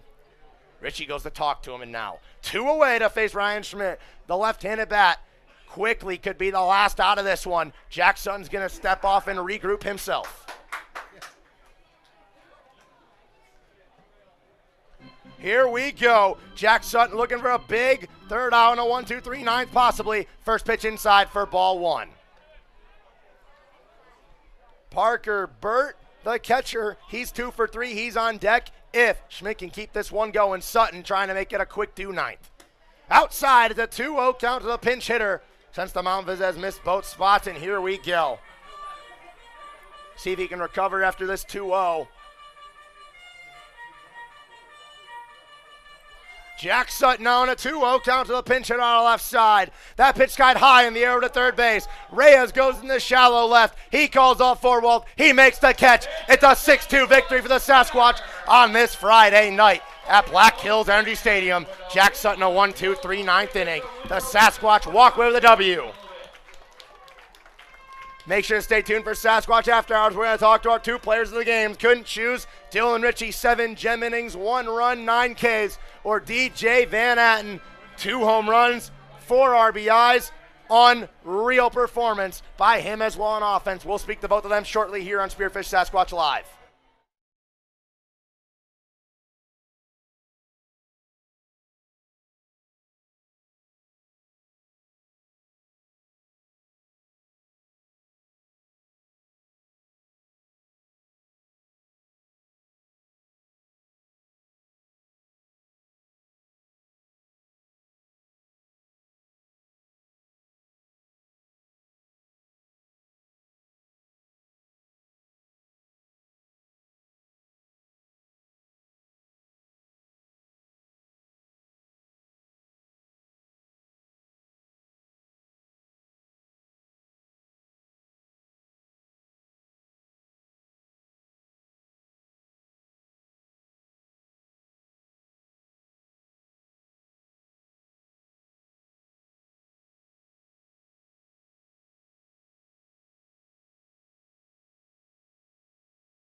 Sasquatch with a big victory, 6-2 today in Game 1 on Friday afternoon against the Casper Spuds. I'm here with winning pitcher Dylan Ritchie. Dylan, you went out there 7 innings, gave up 1 run on just 1 pitch that seemed to get away from you. We had 9 strikeouts. What was working for you out there today, man? Not the changeup. That was the one pitch that was that was the only pitch that got hit really hard today. Once again, Keegan, I ask for him back there just about every game, and because he just calls such a good game for me. So all props go to him once again. But, I mean, we had a plan going in there, work fastball in, and then start expanding from there, and it was working all day. Yeah, and then, so I know you don't want to remember this night, but the one against Dickinson was a little bit of a tough one. You come back your very next start, and you do this. Was there anything kind of different that you took to your approach out there on the mound? I talked to a couple coaches, talked to a couple different players about just like what I'm doing wrong, and in general, it's just a mindset thing. I just didn't have the right mindset going to last game, and this game went in, trusted my stuff, and had a lot better outcome. Well, one outing definitely doesn't define you, and you bounced back in a big way today. That's Dylan Ritchie talking, and now, Dylan, step aside. I'm sorry, we got to go to the man who broke the home run record today with 2 bombs, 4 RBIs. First camera time of the year for DJ Van Atten. Get some. DJ, that big home run, you told me in the Casper series on the road, I'm going to hit all singles this series and break it at home. Second pitch you see, leaves deep into left field. What's that feeling kind of like for you knowing that you're in the history books here in Spearfish? It's great. You know, this is a great place. I love setting records here. It's a fun place to play. Love it. And then obviously you come up in a big spot, a 3-1 ball game, 2 runners on, and they seem to not really care about pitching around you in a full count. They leave a pitch to you. You make them pay, make it a 6-1 game, ultimately the dagger. What's going through your head kind of stepping up to the plate in that kind of position? No way. I'm seeing a fastball, and he threw me 6 fastballs. I respect it. That takes guts. I respect it. Tried to go at you early. It did not go well. Well, we got that home run ball for you. Owner and general manager Eric Schmidt's going to hand that one over to you, have you sign it. I'm going to have to bet on that one. Nice game, DJ. Congratulations on the home run record today in Spearfish. I'm Sean Massa signing off after the 6-2 victory. Thank you for making me and the Sasquatch Baseball Club part of your Friday night.